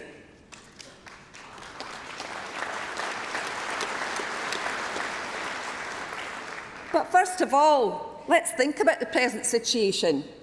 Conference, we are seriously concerned that UK workers work longer hours than their European counterparts and work unpaid overtime worth billions of pounds. Of course, it is grossly unfair that this is the world of work for UK workers, but what a detrimental effect on our society. The recent report from Autonomy and the 4-day week campaign clearly outlines the health and well-being costs of overwork, and that work-related anxiety, stress or depression accounts for half of all working days lost to ill health, totalling 12.5 million days, with a staggering economic cost of over £5 billion a year. It's disgraceful, Conference. Our current model of work time is causing real harm to workers, and a 4-day week would cut levels of overwork and increase the well-being by delivering a better balance between work, family and leisure. Comrades, this better balance will lead to gender equality being dramatically improved. It is recognised that on average women currently do 60% more unpaid work than men. So moving to the shorter working week as a norm would help change attitudes about gender roles, promote more equal shares of paid and unpaid work and help revalue jobs traditionally associated with women's work. It would also help men with more time outside paid employment to be active parents and carers. It would also change expectations as part-time becomes the new full-time, enabling more women to take up secure and well-paid employment. Comrades, the Labour Party must now commit to supporting the aims of a over 40 week. Conference, I urge you to support this motion and that we have a central pledge in the manifesto and a key aim of a socialist Labour government led by Jeremy Corbyn.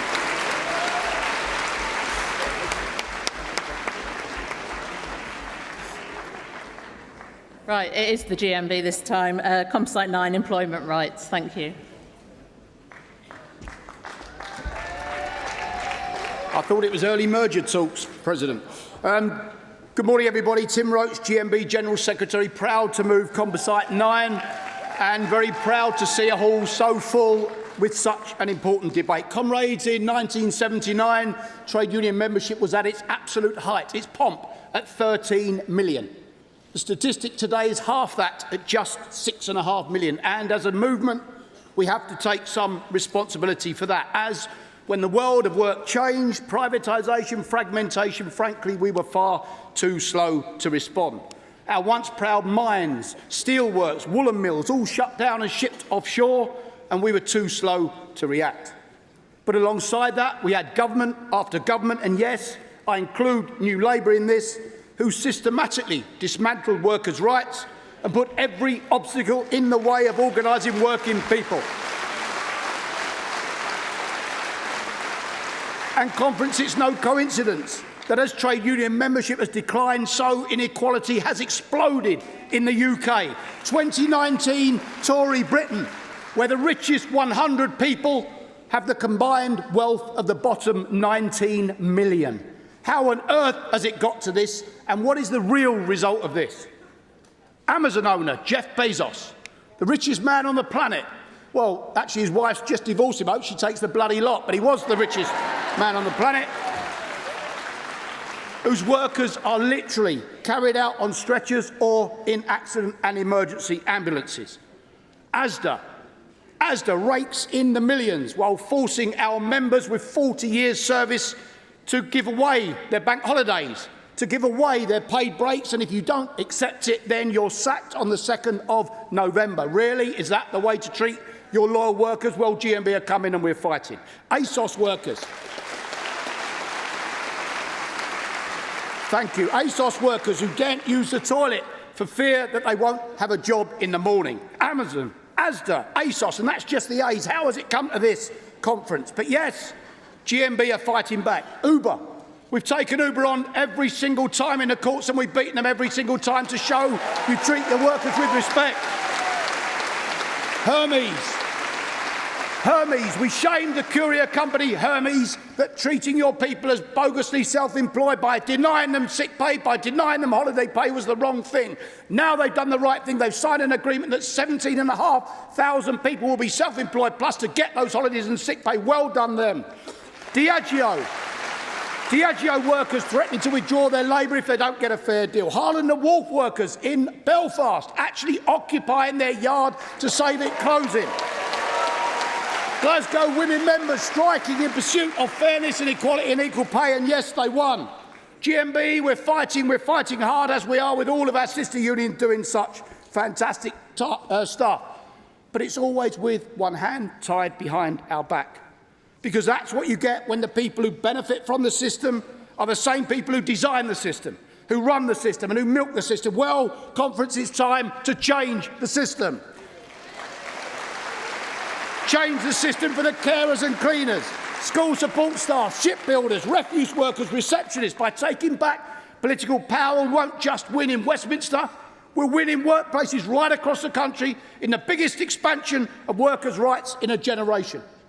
Labour's policies for Ministry of Employment Rights puts employers on notice that the free market, free loading, free for all is going to be a thing of the past.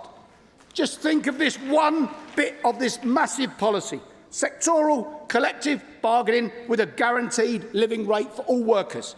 That for the first time, unions will be able to negotiate upwards, so Labour creating a race to the top rather than the Tories' race to the bottom. That's what we're talking about. And it's on that basis,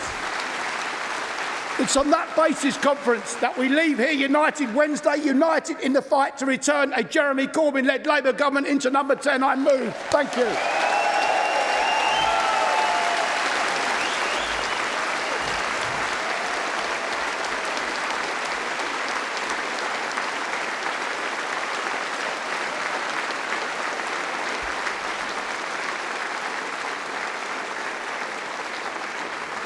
Can I see your store to second, please?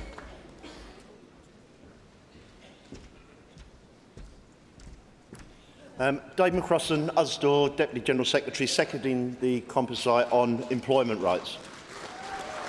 Conference, the Tories have continued their attacks on trade unions over a number of years, and this has led to a massive drop in the number of people covered by collective bargaining. And this in turn has resulted in workers not getting the pay increases they deserve or the working hours that they need, and indeed the shift in working patterns that they might need in order to carry out their caring responsibilities. Conference, we need a Labour government. We need a Labour government and a Ministry of Employment Rights to turn this tide and give people, working people, a real voice in their workplace. So Labour is proposing sector-wide collective bargaining, which will start to deal with the evil that is poverty pay and improve workers' pay and conditions. But for pay and conditions and collective bargaining to be really effective, we need to make sure we have well-organised workplaces. There are too many anti-union employers, as Tim's just listed. Companies like Aldi, companies like Lidl, who flatly refuse to recognise or even discuss matters with trade unions. And worse, they won't even let us speak to their workers. Working people should have a right to listen to what trade unions have to say, and trade unions should have a legal right to access those people. We also need to remove the hurdles that have deliberately been put in place by the Tories to ensure that they can't have us negotiating on their behalf. It should be easier for trade unions to trigger ballots to make sure that we can represent workers in the workplaces, because only through trade union organisation and collective bargaining will workers get a fair deal in the workplace. But conference, actions speak louder than words. When we leave conference at the end of this week, we need to do one thing. We need to go back, we need to speak to our friends, our workmates, our colleagues, and urge them to create an army of activists that will vote to get rid of Boris Johnson, the nasty party, and put Jeremy Corbyn at number 10. I move. Thank you.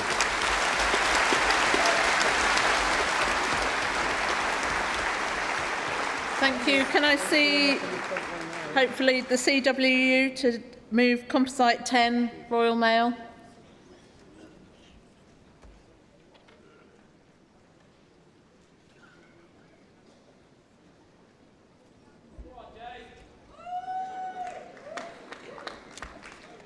Yeah, conference, Dave Wall, Communication Workers Union. And in the next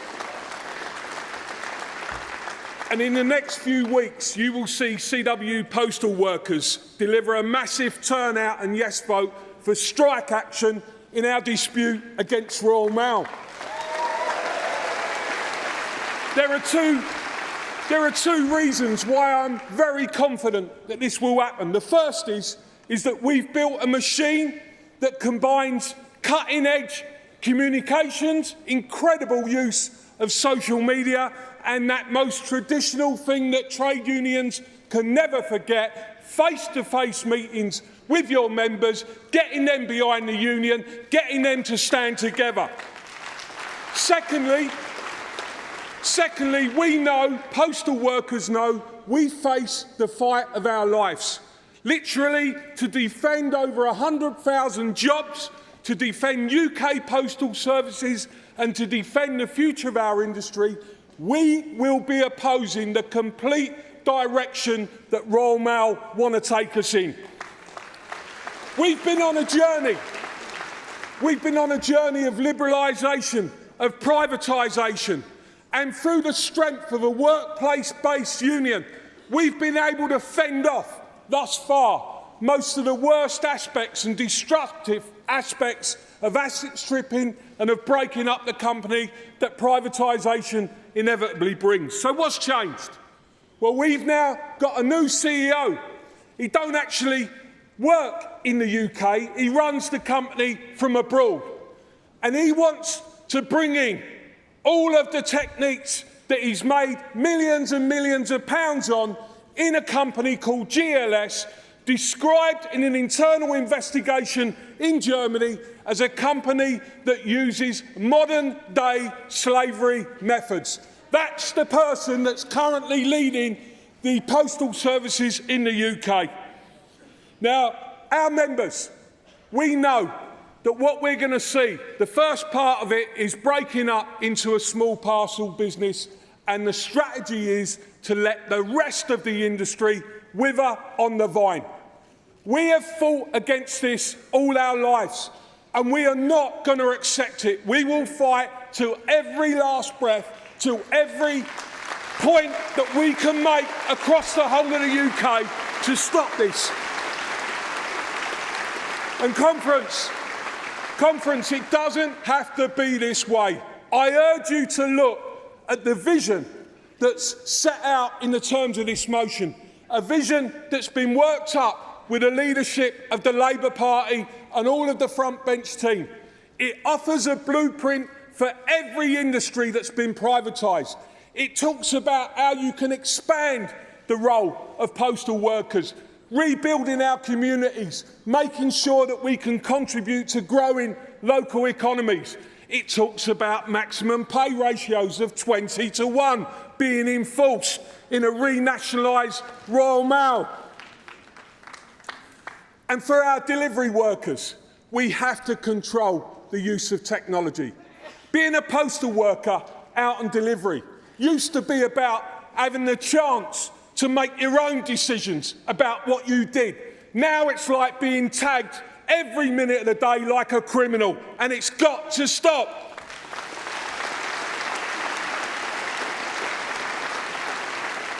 So conference, our members are watching this debate. It's being live streamed to our members. And we want to know that every single delegate in this hall, that the whole of the Labour Party is behind postal workers in this dispute. Are you behind us?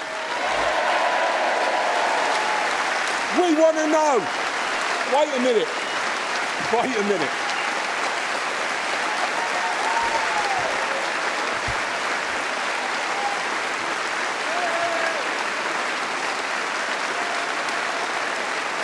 Just a few more seconds. Thank you, Conference. Just a couple of final things we want to know. Are you behind the vision of renationalisation that's set out in this motion that will change and shift the balance of forces back in favour of workers? Are you behind that? And one more. If I could give you a vote today for strike action in our ballot, would you vote yes? It's the people's post, it's the people's jobs, and it's the people that are going to win. I move.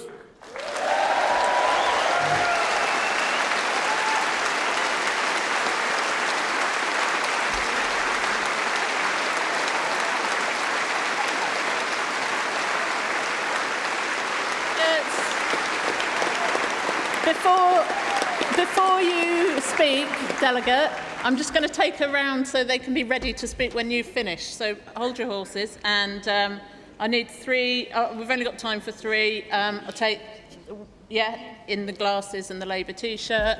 Sorry, I want to see. Yes, in the. So you're waving at me. You've got long blonde hair, and you've got pink, and I am going to take women and BAME delegates because we need to increase the diversity of the speakers this morning. The woman in the checked shirt and glasses.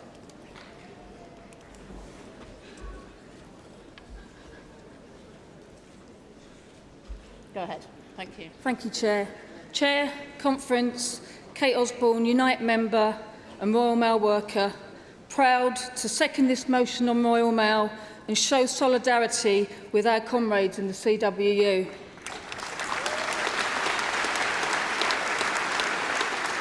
Conference, Unite organises managers and senior staff in Royal Mail, and we too have seen threats to our members' job security and an environment that has seen morale amongst our membership drop to an unprecedented low. In 2017, we also made a similar pledge to the CWU as Royal Mail attacked paying conditions in a continuing race to the bottom. That future cannot be built on sand and the weak foundations of privatisation, deregulation and ever more insecure contracting and employment models. Conference, we support the fight against privatisation and will continue to support the campaign to defend our Royal Mail parcel force, post office, returning them to where they belong in public ownership under a Labour government who are already committed to do it. We will stand united with the CWU in our fight for the future of this vital public service and the dedicated people who work for it. Unite is proud to stand with the CWU, and I ask Conference to do the same. We are behind you.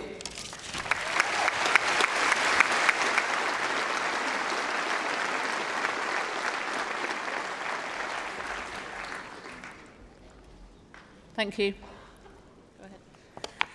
Conference. Charlotte Child speaking in support. Hi. Speaking in support of motions Composite 6 on an industrial strategy. Conference. I'm here speaking in support of a coherent and radical industrial strategy. I'm from Scunthorpe and I started my working life as an apprentice electrician on the steelworks there. It's also where I found my place in the trade union movement and the labour movement. Conference. During my 11 years on the steelworks, we went through numerous restructures, being passed from investment bankers to investment bankers, seeing parts of the plant closed and thousands of jobs lost.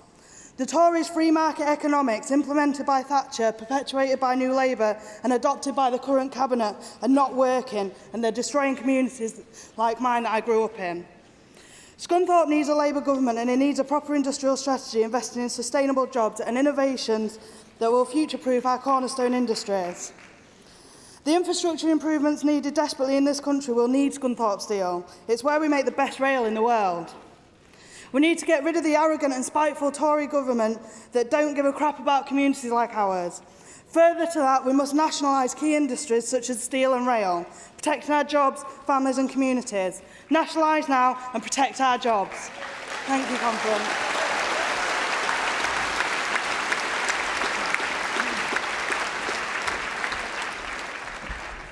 Good morning, Conference. Claire Keogh, Kingston and Surbiton, CLP. Speaking in favour of a 4-day working week. Trade unions and the labour movement were built to fight for the workers' right to a healthy, safe working environment, but also to ensure a happy, fulfilled life outside of work. Technological advances have left the bosses richer than ever, but workers are worse off. While profits have grown, wages have stagnated. As a workforce, we are more anxious, more depressed, with 57% of working days lost last year being down to work-related stress and poor mental health, according to the HSE. Some on zero-hours contracts are waiting by the phone to find out if they have a shift at all this week, while others work 50, 60, 70-hour weeks just to make ends meet, to the detriment of their health, their social lives, their families. So on the one hand, we have people desperately seeking work, and on the other, we have those in work losing days to work-related stress and sickness. Now, the bosses would rather we didn't organise collectively, so we have to be united in finding a solution that benefits us all. In the face of attacks on the workforce, we cannot look towards incremental change, but bold and courageous change.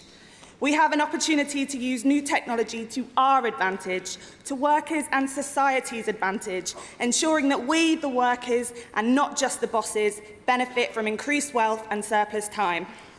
Instead of fearing what automation might mean in 10 years' time, we must see that we have an incredible opportunity now to ensure that more of us are able to work, but also that we are able to work less, fewer hours, and sharing the profits of greater productivity with real flexibility and work-life balance. Our movement, the Labour Party, the trade unions, must lead the way to ensure a full, strong workforce enjoys the fruits of its labour with a reduced working week with no loss of pay. Workers need bread, but we demand roses too. Please support the motion.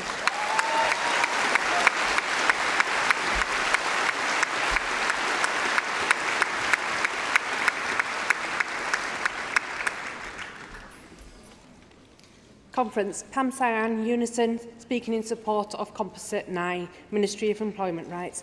Conference. Many of us here in the hall today know from our own experiences or of those of our families and friends that working life can be a good and rewarding experience, where healthy balance is struck between work and life, where pay, pensions and progressions are up for negotiations, and where strong trade unions act as a counterweight on our behalf, ensuring that we are taken seriously, respected and able to have real say over the work that we are organised in.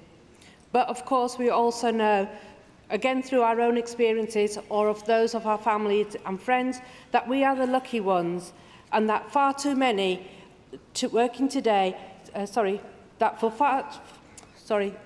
for far too many working today, life is shaped by huge powers of imbalances, where workers are at the beck and call of employers, where the workforce is treated like commodities to be bought and sold in the labour market, and where employers have no sense of responsibility for anything except their bottom line.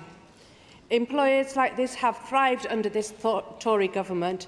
The Trade Union Act has made it harder for trade unions to fight back and promote the labour market policies that have been characterised by the expulsion of 0 hours and other types of short hours contracts in the public and private sectors, through growth of bogus self-employment and the longest sustained fall in real-term pay since the 19th century.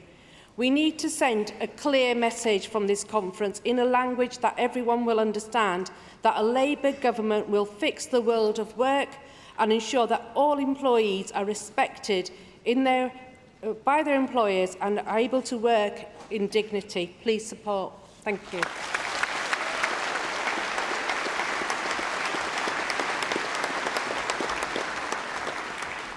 Thank you, Delegate. Thank you, Conference. It now gives me great pleasure to introduce the Shadow Chancellor, John McDonnell.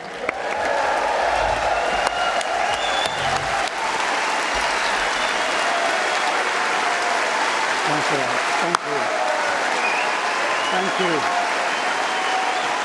Thanks a lot, Conrad. Thank you. Thanks a lot. Thank you. Look. Can I just say thank you very much. Look, all the warmth of that welcome I take as a response to the hard work of my whole Shadow Treasury team, and I want to thank them as often the unsung heroes of my team. Peter Dowd is the Chief Secretary and MP from what he describes as the small fishing village of Bootle on Merseyside. Jonathan Reynolds, our missionary we send into the City of London to preach socialism. And Annalise Dodds, who's just brilliantly masterminding our programme to tackle tax avoidance and tax evasion.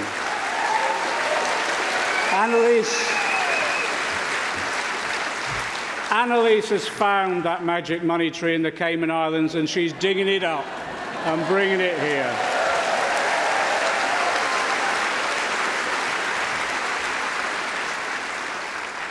And Clive Lewis, always getting into scrape after scrape, impressing through our radical green agenda with courage and vigour. And also, I want to thank Lynn Brown. Lynn's the conscience of our party in ensuring everything we do will secure social justice and equality for all that need it.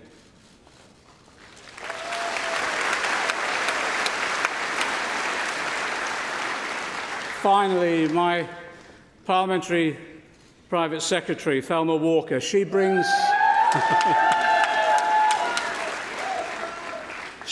her skills as a former head teacher to ensure we all do our homework and we deliver on every occasion. Thanks, Thelma, for all that you do. I want to pay tribute to others as well. I want to pay tribute to the GMB workers who work for ASDA, who are being threatened with the sack for Christmas if they don't sign up for the worst contract. Here they are. Solidarity.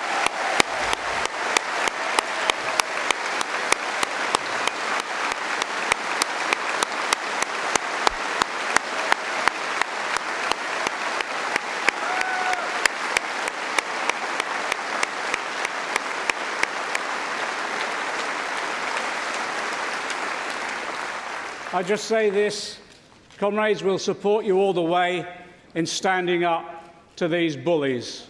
We'll support you all the way. And let me tell say to Dave Ward as well, I heard his speech earlier, Dave from the CWU. Look, as far as I'm concerned, the role of a Labour MP is, yes, to support in Parliament, but also on the picket line. So whether it's in Parliament or on the picket line, Dave, we will be with you in this campaign.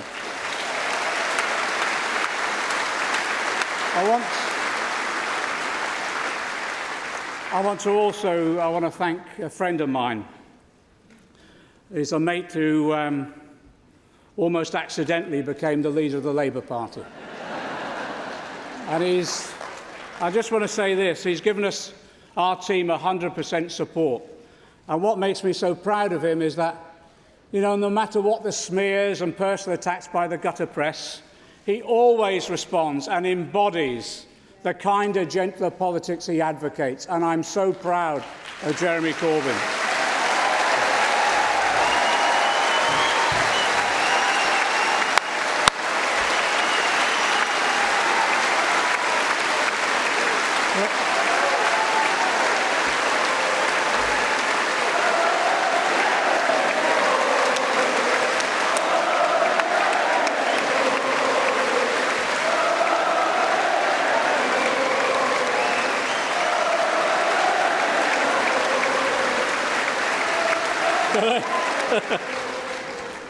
Look, your singing's improving. Not much, but improving. Let me just say, cut it out. My fear, though, at the moment is that, and it's a genuine fear, my fear is that as a result of the behaviour, the language, and the cynical opportunism of some politicians on the right, I think we've entered a period of profound insecurity and risk to our democratic system. I don't say this lightly. We've seen before in our history what kind of forces can be unleashed by politicians who have a complete disregard for the truth in their ruthless pursuit of power for power's sake. Politicians who attack the very institutions and practices, no matter how flawed they are, the institutions and practices that uphold our democracy. They attack Parliament, the courts, the rule of law. And I tell you, the best antidote to those who attack our democratic rules and institutions is more democracy itself. That's why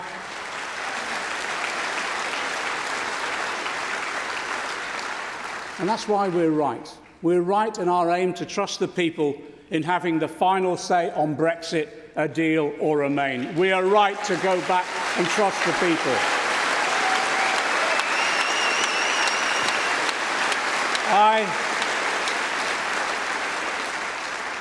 Some of you will know I've said that I'll campaign for Remain, but let me make it absolutely clear. I profoundly respect those who support a genuine alternative. And I agree we need to root through this that Jeremy is offering to ensure that we bring our party and country together again. In our debates today, I want us to demonstrate the respect we show each other and how we can bring our party together, and just how, as a result of that, we can also bring the country back together again.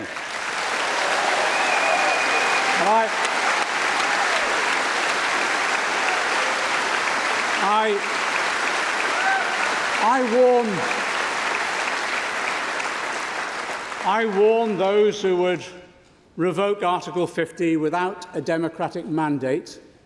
Just ask yourselves what message that sends to our people. An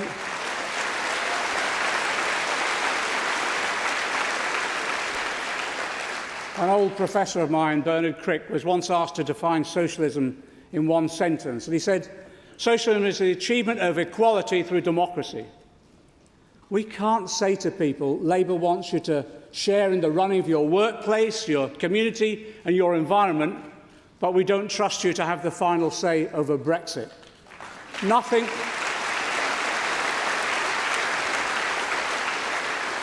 I believe nothing would do more to undermine their faith in democracy in all its forms.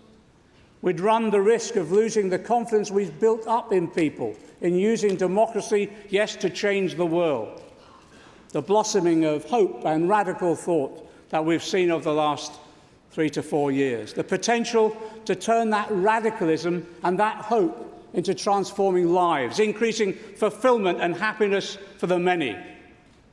That's what we're about.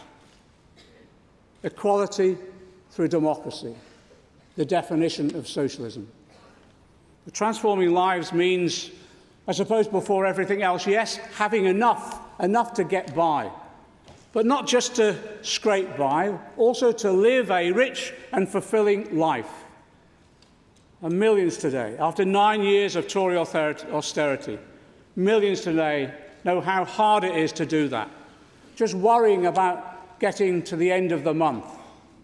So transforming people's lives means ending the modern evil of in-work poverty.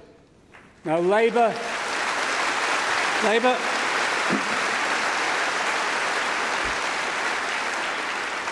has traditionally been committed to full employment. We've always believed that getting a job should mean you're lifted out of poverty. You lift yourself out of poverty.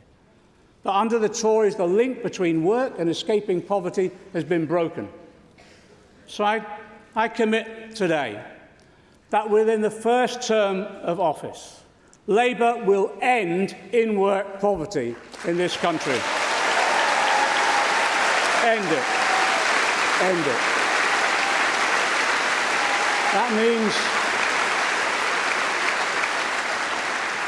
That means completely transforming the way our economy works. We'll restore full trade union rights back in this country once again. Once again.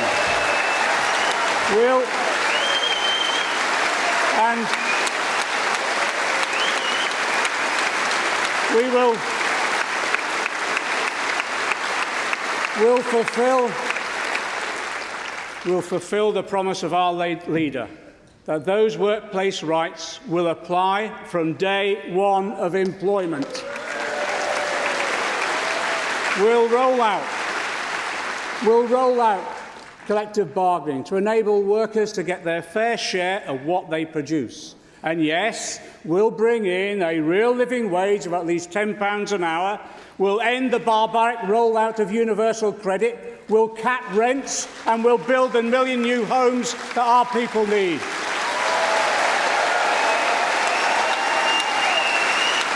And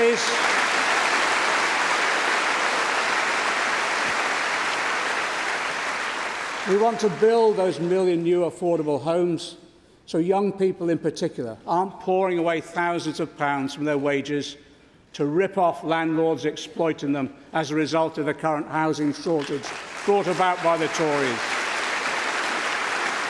And yes,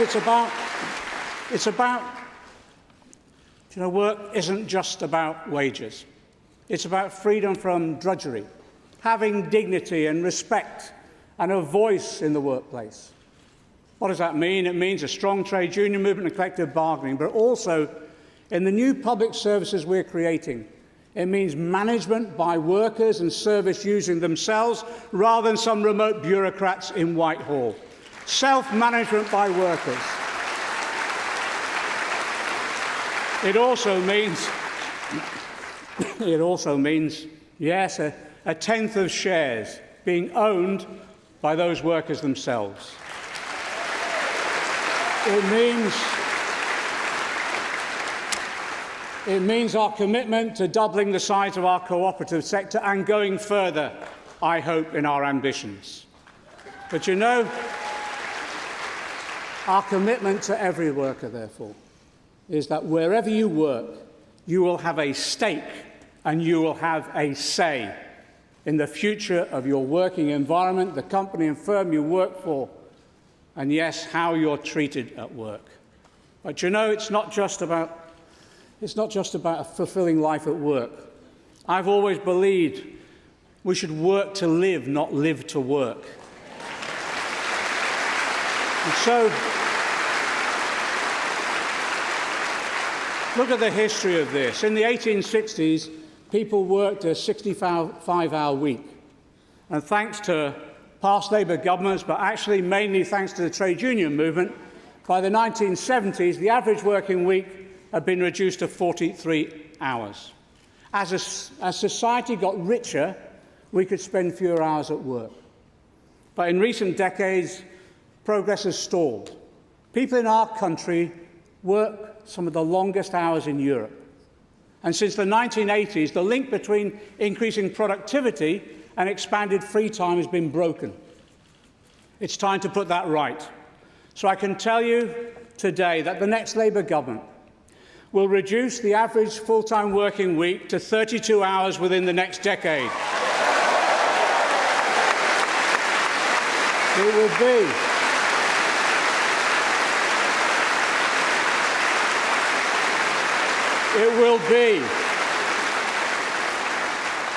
It will be a shorter working week with no loss of pay.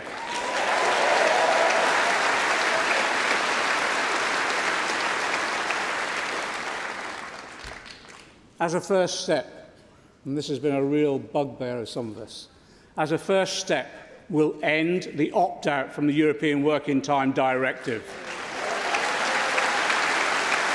Yes, and we'll roll out sectoral collective bargaining. We'll include negotiations over working hours within that. We'll require working hours to be included in legally binding sectoral agreements between employers and trade unions. This will allow the unions and employers to decide how best to reduce hours for their particular sector. And we'll set up a working time commission with the power to recommend to government on increasing statutory leave entitlements as quickly as possible without increasing unemployment. But you know, while millions are exhausted from overwork, there are too many others who can't get the working hours they need. So let's make it clear, absolutely clear. We'll also ban zero-hour contracts to make sure every employee, we will make sure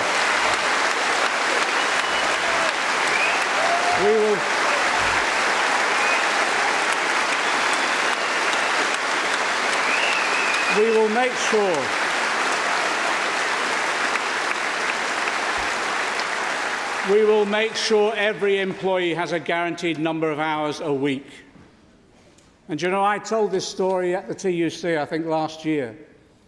My dad was on the Liverpool docks, and his generation were those dockers who used to stand at the side of the street and then get picked by a ganger to see whether or not they got work that day or not. And if they weren't picked, they didn't get work. Zero-hour contracts are the same level as exploitation as my father and grandfather experienced in the 1930s.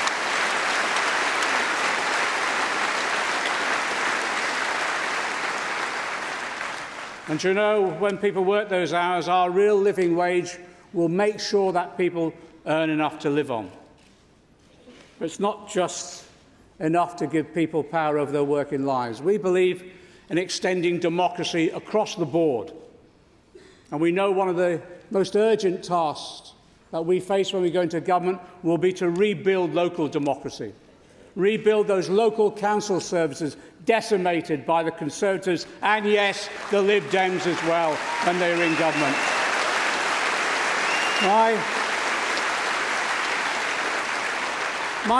My generation inherited a treasure of public parks, libraries, swimming pools and leisure centres, free or affordable for all.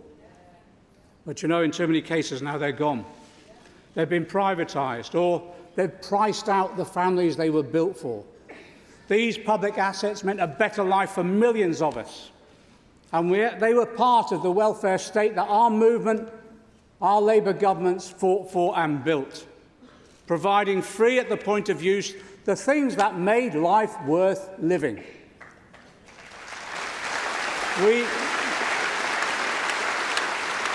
I believe we shouldn't limit our ambition to simply repairing the damage caused by 9 years of Tory cuts. We've got to go further. Got to go further. So today I'm launching a document on universal basic services. It lays out our belief. It lays out our belief that everyone has a right to a good life, that the state has a responsibility to make good on that right by providing public services free at the point of use. These services are part of our shared experiences, experiences that are too important to be left to the market, whether a family can afford them or not, or whether they receive them or not. As socialists, let's be clear. Let's make it absolutely clear to everyone. We believe that people have the right to education, health, a home and a decent environment, and yes, access to culture and leisure.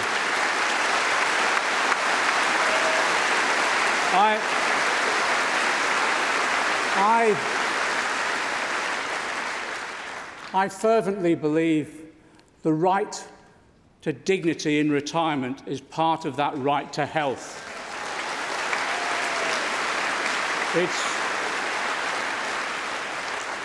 Older people have the right to that dignity at every stage of their lives.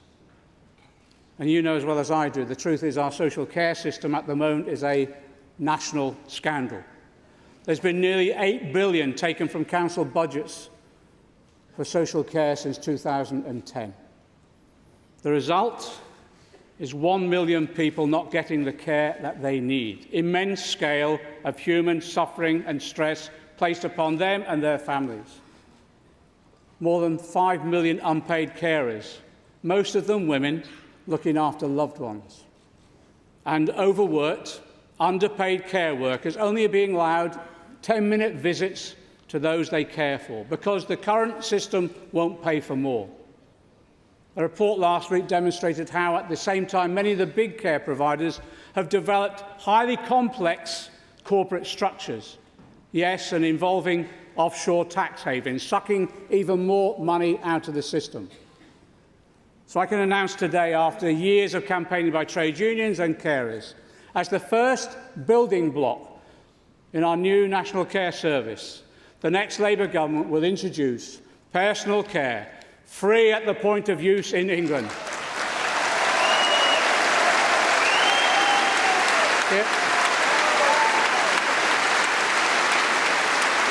It will be funded.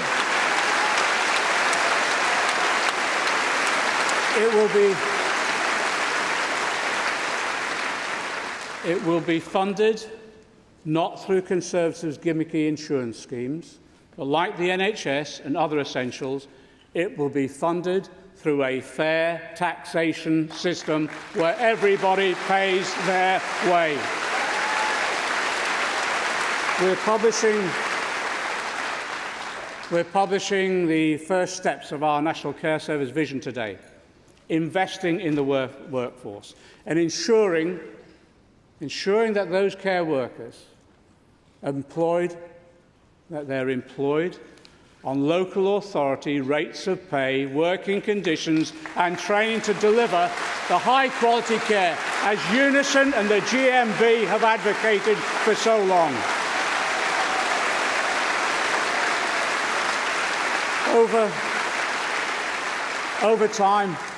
Over time, we'll bring those services back into public ownership and democratic control. We'll ensure that local councils have the necessary resources after years of savage cuts, building up the capacity in local government for both care homes and domiciliary care, back under public democratic control. And as a start, we'll require all providers, public, private or charitable, to adhere to strict criteria on ethical standards. Because I believe, and I believe you share this belief, there's nothing more important than dignity in retirement for those who built our country and given younger generations the world we live in today. It is a debt of honour.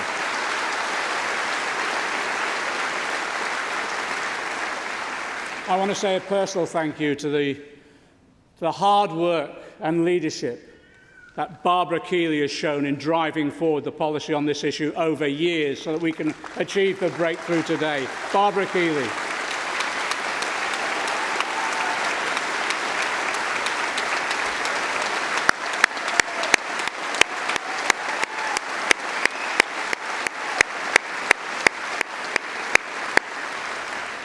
Of course, as you know, in Scotland, a government has also in Scotland, the government has already introduced free personal care. A Labour government introduced free personal care. So when we spend the billions needed to guarantee free personal care in England, there actually will be billions more for First Minister Richard Leonard when he takes office in 2021.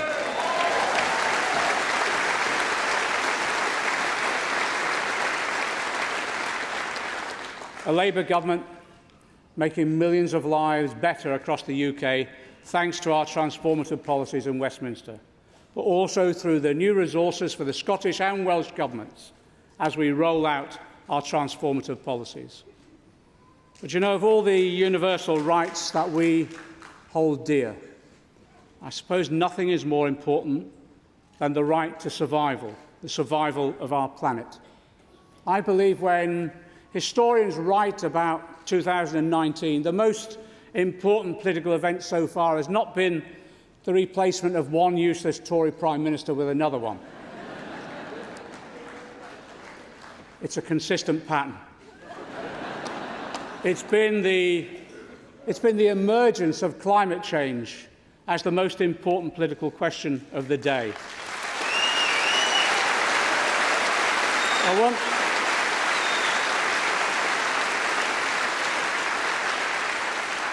Nobody has done more in Parliament than my colleagues Sue Hayman and Rebecca Long-Bailey to pave the way for Parliament declaring a climate emergency this year.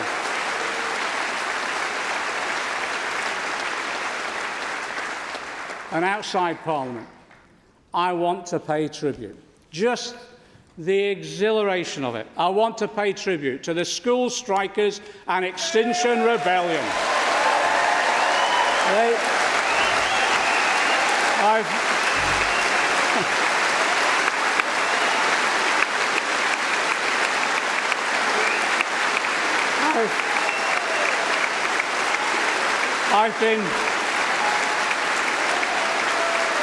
I've been so proud.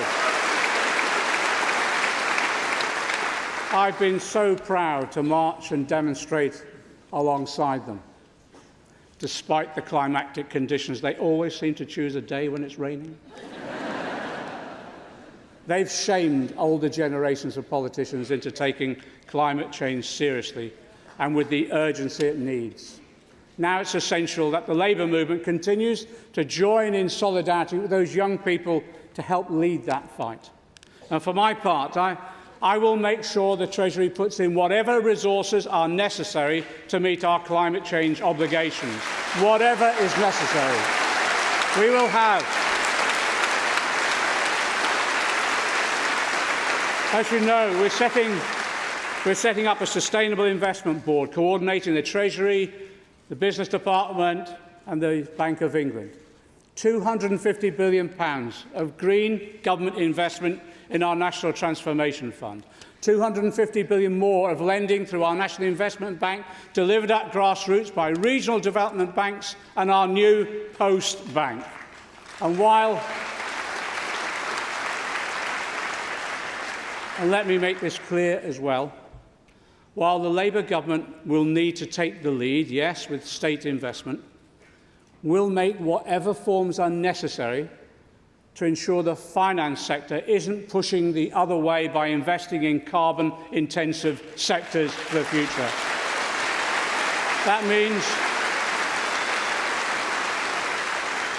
That means billions more raised through green bonds and support for a European Green New Deal programme so that we can bring forward significantly that 2050 date.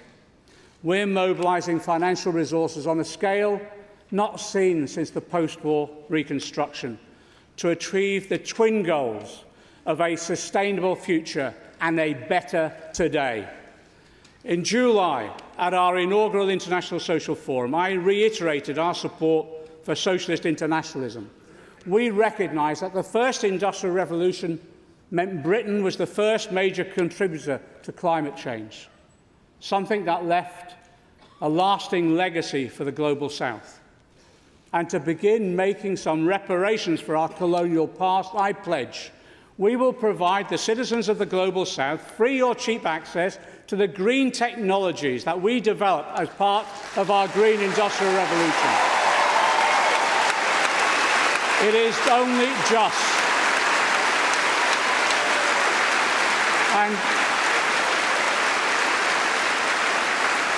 And we'll work with other countries and social movements across the globe to reform the major international bodies, to enable them to coordinate the global response to climate change. There's an old trade union saying, the cause of labour is the hope of the world. Here in Britain, it's the Labour Party that's carrying that hope into this century.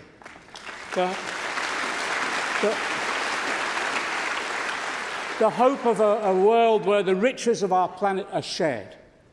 The hope of the world with the chance for everyone to realise their full potential. And we know, look, we know we won't build that world overnight, and let nobody tell you it will be easy or that it won't face enormous resistance.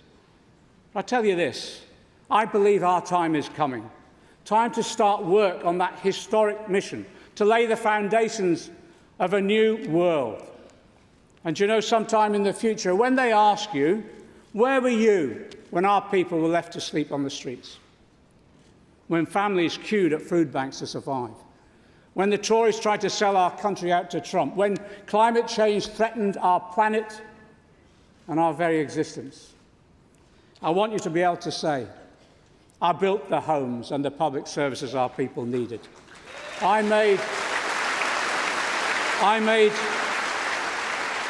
want you to be able to say, I made sure everyone was fed and cared for, with nobody forced to endure poverty. I want you to be able to say, I saved the planet by tackling climate change. I helped lay the foundations of that new society, foundations so deeply rooted that no Tory in the future can ever break them up.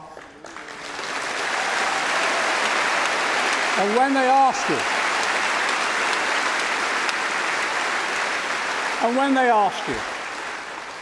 ask you, how did you do that?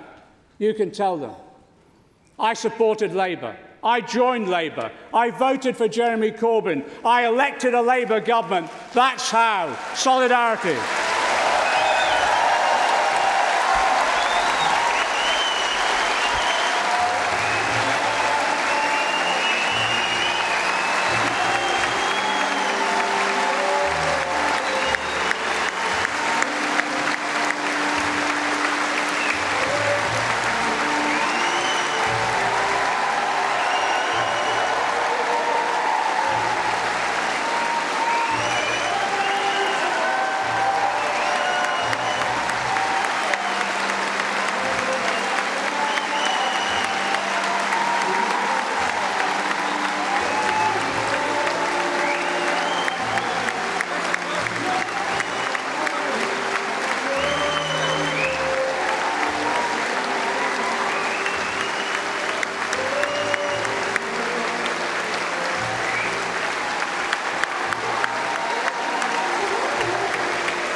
Thank you, John. That was pretty good. Thank you, conference. I'm sure I speak for everyone when we say we can't wait to get you into number 11. We now move on to the international debate. So to begin with, we have an NEC statement on Brexit, and to move the statement on behalf of the NEC, I call Yasmin Dar.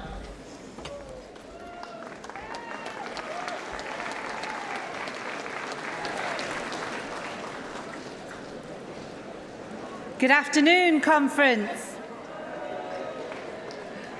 My comrades, my brothers and sisters, socialists, welcome. My name's Yasmin Dar, and I am one of the elected CLP representatives on the National Executive Committee.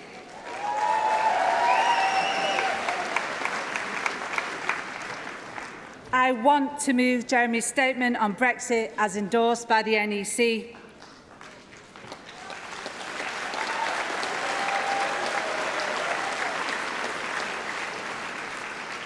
But before I begin, I want to be clear. This conference is about you, delegates. Passing this motion won't block any further debate this afternoon on Brexit or any further votes. Okay. Comrades, it doesn't knock anything out. It doesn't mean any other motions will fall. The statement sets out Jeremy's position, committing the next Labour government to give the British public the final say on any Brexit outcome with a public vote, which will include the option to remain. Labour is the only major UK party willing to give our people the final say.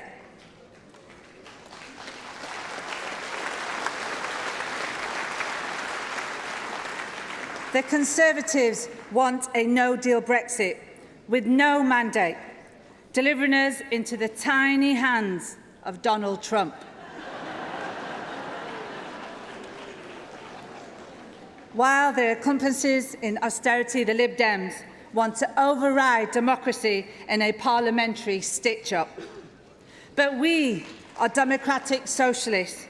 We believe in putting the decision back to the people in a referendum.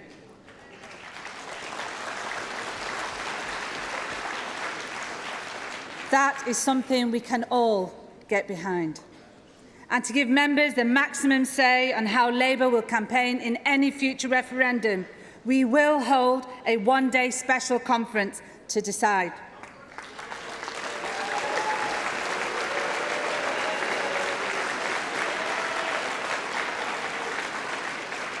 So, conference, comrades, let us be united.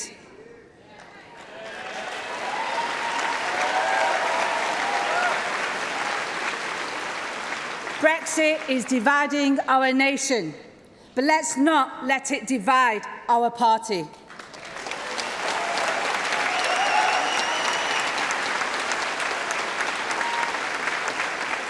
We will go into the next general election as one united movement, committed to a public vote, and that's how we will get a radical Labour government and put Jeremy Corbyn into number 10.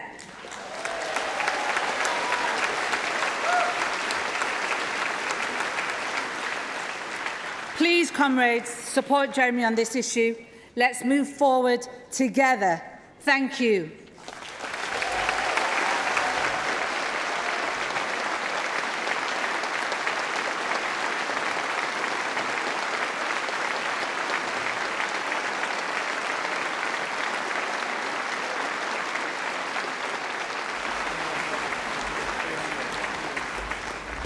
Thank you, Yasmin, and that's the opening part of the international session, and we'll continue the debate and take the vote in the afternoon session alongside the other motions in the international debate. So now we come to our favourite part of the session, the voting. We start with... You're not staying for the voting, John? Thanks. So we start with the references back. They are on page 43 of your blue Conference Arrangements Committee report. We start with yesterday's on Justice and Home Affairs. The first one was from Brighton Pavilion CLP. Can I see all those in favour of the reference back? Thank you. All those against? That's carried. The second one is from Brighton Pavilion CLP. All those in favour? All those against? That's carried. The third one is from Brighton Pavilion CLP. And can I see all those in favour? All those against? That's carried. The next one from Brighton Pavilion CLP. We're at the bottom of page 44 now. All those in favour? All those against? That's carried. The next one from Brighton Pavilion CLP. All those in favour? All those against? That's carried. The next one from Brighton Pavilion CLP. All those in favour? All those against? That's carried.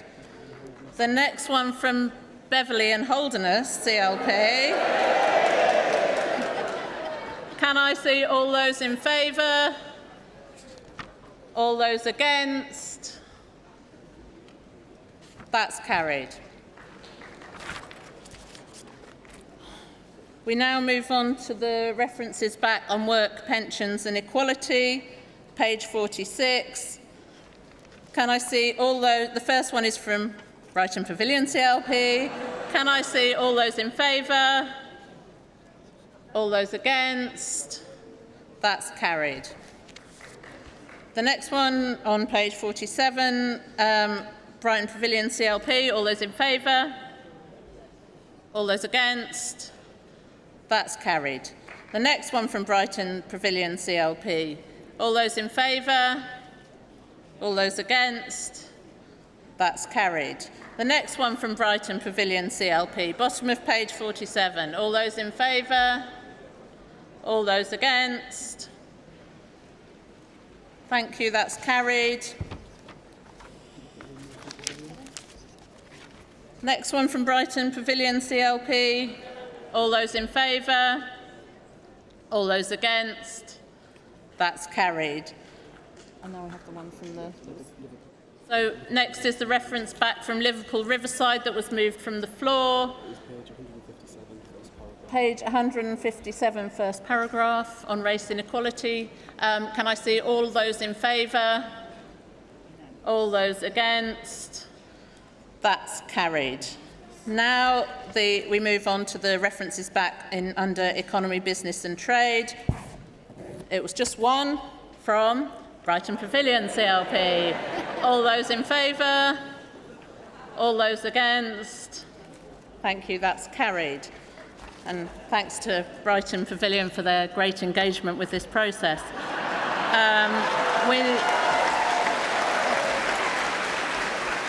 We're now taking the motions. So the first motion is the Women's Conference motion on universal credit.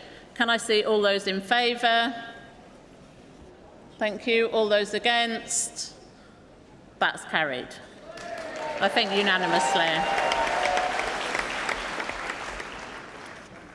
The emergency motion on justice for rape victims. Can I see all those in favour?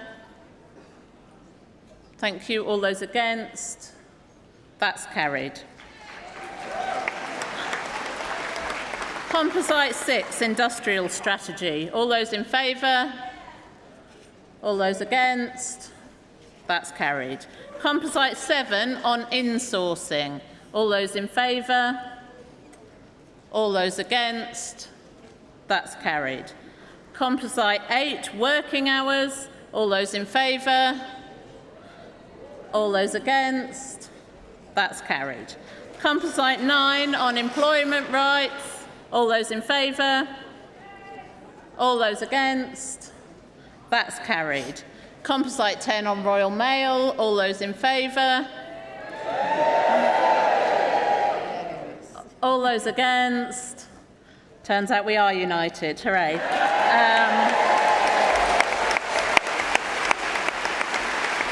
We've still got to take votes on the MPF reports. So can I see all those in favour of the Early Years Education and Skills Policy Commission report, MPF report? Thank you. All those against? That's carried. All those in favour of the Health and Social Care Policy Commission annual report? Thank you. All those against? That's carried. The Justice and Home Affairs Policy Commission annual report. All those in favour? All those against? That's carried. The Work, Pensions and Equalities Policy Commission Annual Report. All those in favour? All those against? That's carried. And finally, the Economy, Business and Trade Policy Commission Annual Report. All those in favour?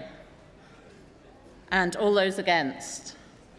That is carried, and conference is now...